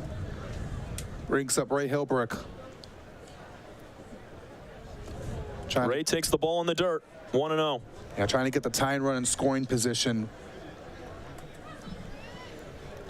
1 for 3 day for Hilbrick. Singled on a flare to left field last time in the 7th. He's got Bean at second, who runs very well. Burke over at first. Here's a ground ball to first base. High hop, it gets over the glove of Liam. Down the first base line. Scoring is Bean. Onto third, holding up there is Burke. Things just got interesting, folks. It's 2-1 with the game-winning run at second base and 1 out in the 9th. And it just took a funny bounce over the head of Fox Liam, which resulted in a run as Blake Bean came in to score. Makes things interesting right now for Christian Ortega at the plate, and it just took a one hop. Oh, just unfortunate there. Nothing you can do. It hit the dirt in a weird spot, just launched over the glove of Liam. He had no chance unless he grew another 2 feet quickly. Mammoths have brought the infield in. That was Hilbrick's 8th RBI and 24th hit of the year to lead the team. Ortega takes ball 1 inside. Christian today, 0 for 2 with a walk, reached on an error back in the 7th. Game-winning run at second base. Here's the 1-0 pitch from Esposito. Wave and a miss. So Coach Taylor Jellikowski is going to roll with Esposito after that RBI double off of Hilbrick. 1-1, misses just a tad off the plate inside to Ortega. 2 balls and 1 strike. I mean, Esposito got the ground ball from the lefty Hilbrick. Would have been a unassisted ground ball to first to get out number 2. Instead, it's a double to score a run. Christian Ortega to left field. He hooks it way foul. Is it going to get out of play? Yes. Onto the umbrellas. 2-2 the count now with one out and runners at second and third. Ortega's just wanted to end the game there, but just sent that one a little foul. If he could just get a sac fly to tie the game, that would work out too. But you really... Chase Rodriguez waits on deck. He launched one to right center field his last time. Cedeno made a play on him to eliminate a few runs. Here's the 2-2. Swing and a miss. Down and away at 93. Ortega goes fishing, and there's two gone. That's another huge punch out. Esposito got him in the low part of the zone at the knees, and a huge one for Ortega as he goes down swinging. It all comes down to Chase Rodriguez now.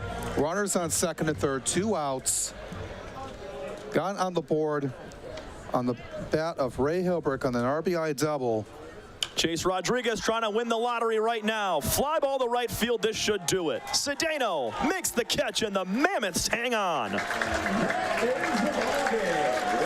What a ball game. Came down to a nail-biting situation late after Hilbrick doubled in a run to make it a 1-run ball game, but a fly out from Rodriguez is the finisher. Esposito walks the first 2 batters he faces, but gets out of the jam, allowing just 1 run, and the 14th win of the year for the Westside Woolly Mammoths, taking a full game lead on the second place Eastside Diamond Hoppers. Alex, what did you like from today? Oh, just another huge win and another 1-run victory on back-to-back nights for the Westside Woolly Mammoths. Give credit to the Beavers. They gave them everything they got here in that bottom of the 9th inning. There were 2 on and 1 out to make it interesting, but they fall just a little short to rally here, and it's a huge win for the Woolly Mammoths.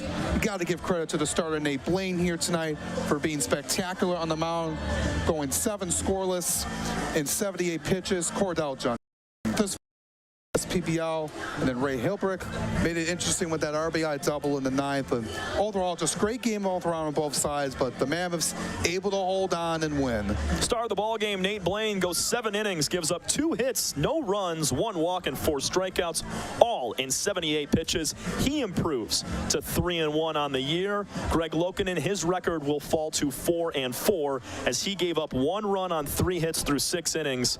But with the offense for Birmingham not doing much, that 1 run that Lokinen gave up was the difference as he gave that up back in the 2nd inning. Yeah, I know it was a good outing for Lokinen. 1 run would be enough to get you the win, but the run support wasn't really there, unfortunately, for the Beavers, because it was stopped by Nate Blaine, who was phenomenal on the mound, and you got to give credit to him. But overall, great game throughout here tonight, and another great 1-run battle that both teams have had here tonight, and good showing for the fans who are waiting for the fireworks in just a few minutes. Down on the field on the first base side, Madison Janabet is standing with our player of the game, Nate Blaine. Take it away, Madison.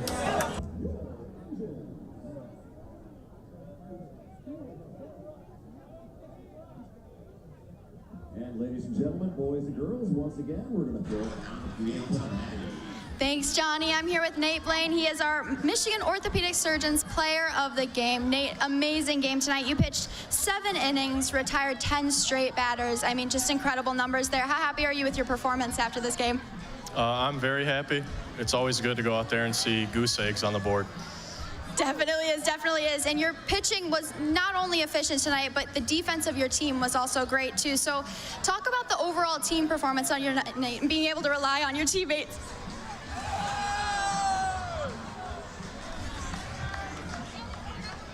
I know it's cliche, but I actually couldn't have done it without the guys today. Colby Seltzer played a really good shortstop for me, and everybody else gloved it really well. Was the water as cold as it looks? It actually feels really good. It's a hot day. Awesome, appreciate it, Nate. Great game again tonight. Everybody give it up again one more time for Nate Blaine, our player of the game. Nate Blaine absolutely thrilled after player of the game there, and absolutely no reaction after that ice-cold water bath. But, you know, the pitchers are pitchers sometimes, so you got to go with it. Well done from Nate Blaine. Class act for tipping his cap to Colby Seltzer, who had a great game defensively, Cordell Dunn Jr., and also Jose Cedeno in right field in the gap. Alex, great to be back on the call with you today. We are back for 2 more tomorrow. Saturday, we got a doubleheader facing the Utica Unicorns and Eastside Diamond Hoppers, and then back on Sunday at 1:05 between Westside and Birmingham. Yeah, going to be a good game here tonight between both games for the Unicorns and Hoppers. It'll be a good one here tomorrow against 2 teams right in the thick of things in that 2nd and 3rd place spot, and going to be a good rematch on Sunday between the Mammoths and Beavers. I want to give a huge thank you to our entire production team for making this broadcast possible today. Christian Gibbons, Christian Jackson, Jackson Vickers, Enver Shaplow, and also Jeremiah Green as well on the 3rd base line. Dominic Minchella on the graphics. From Alex Johnson, I'm Tom Cavanaugh. You're watching USPBL Baseball. We'll see you tomorrow.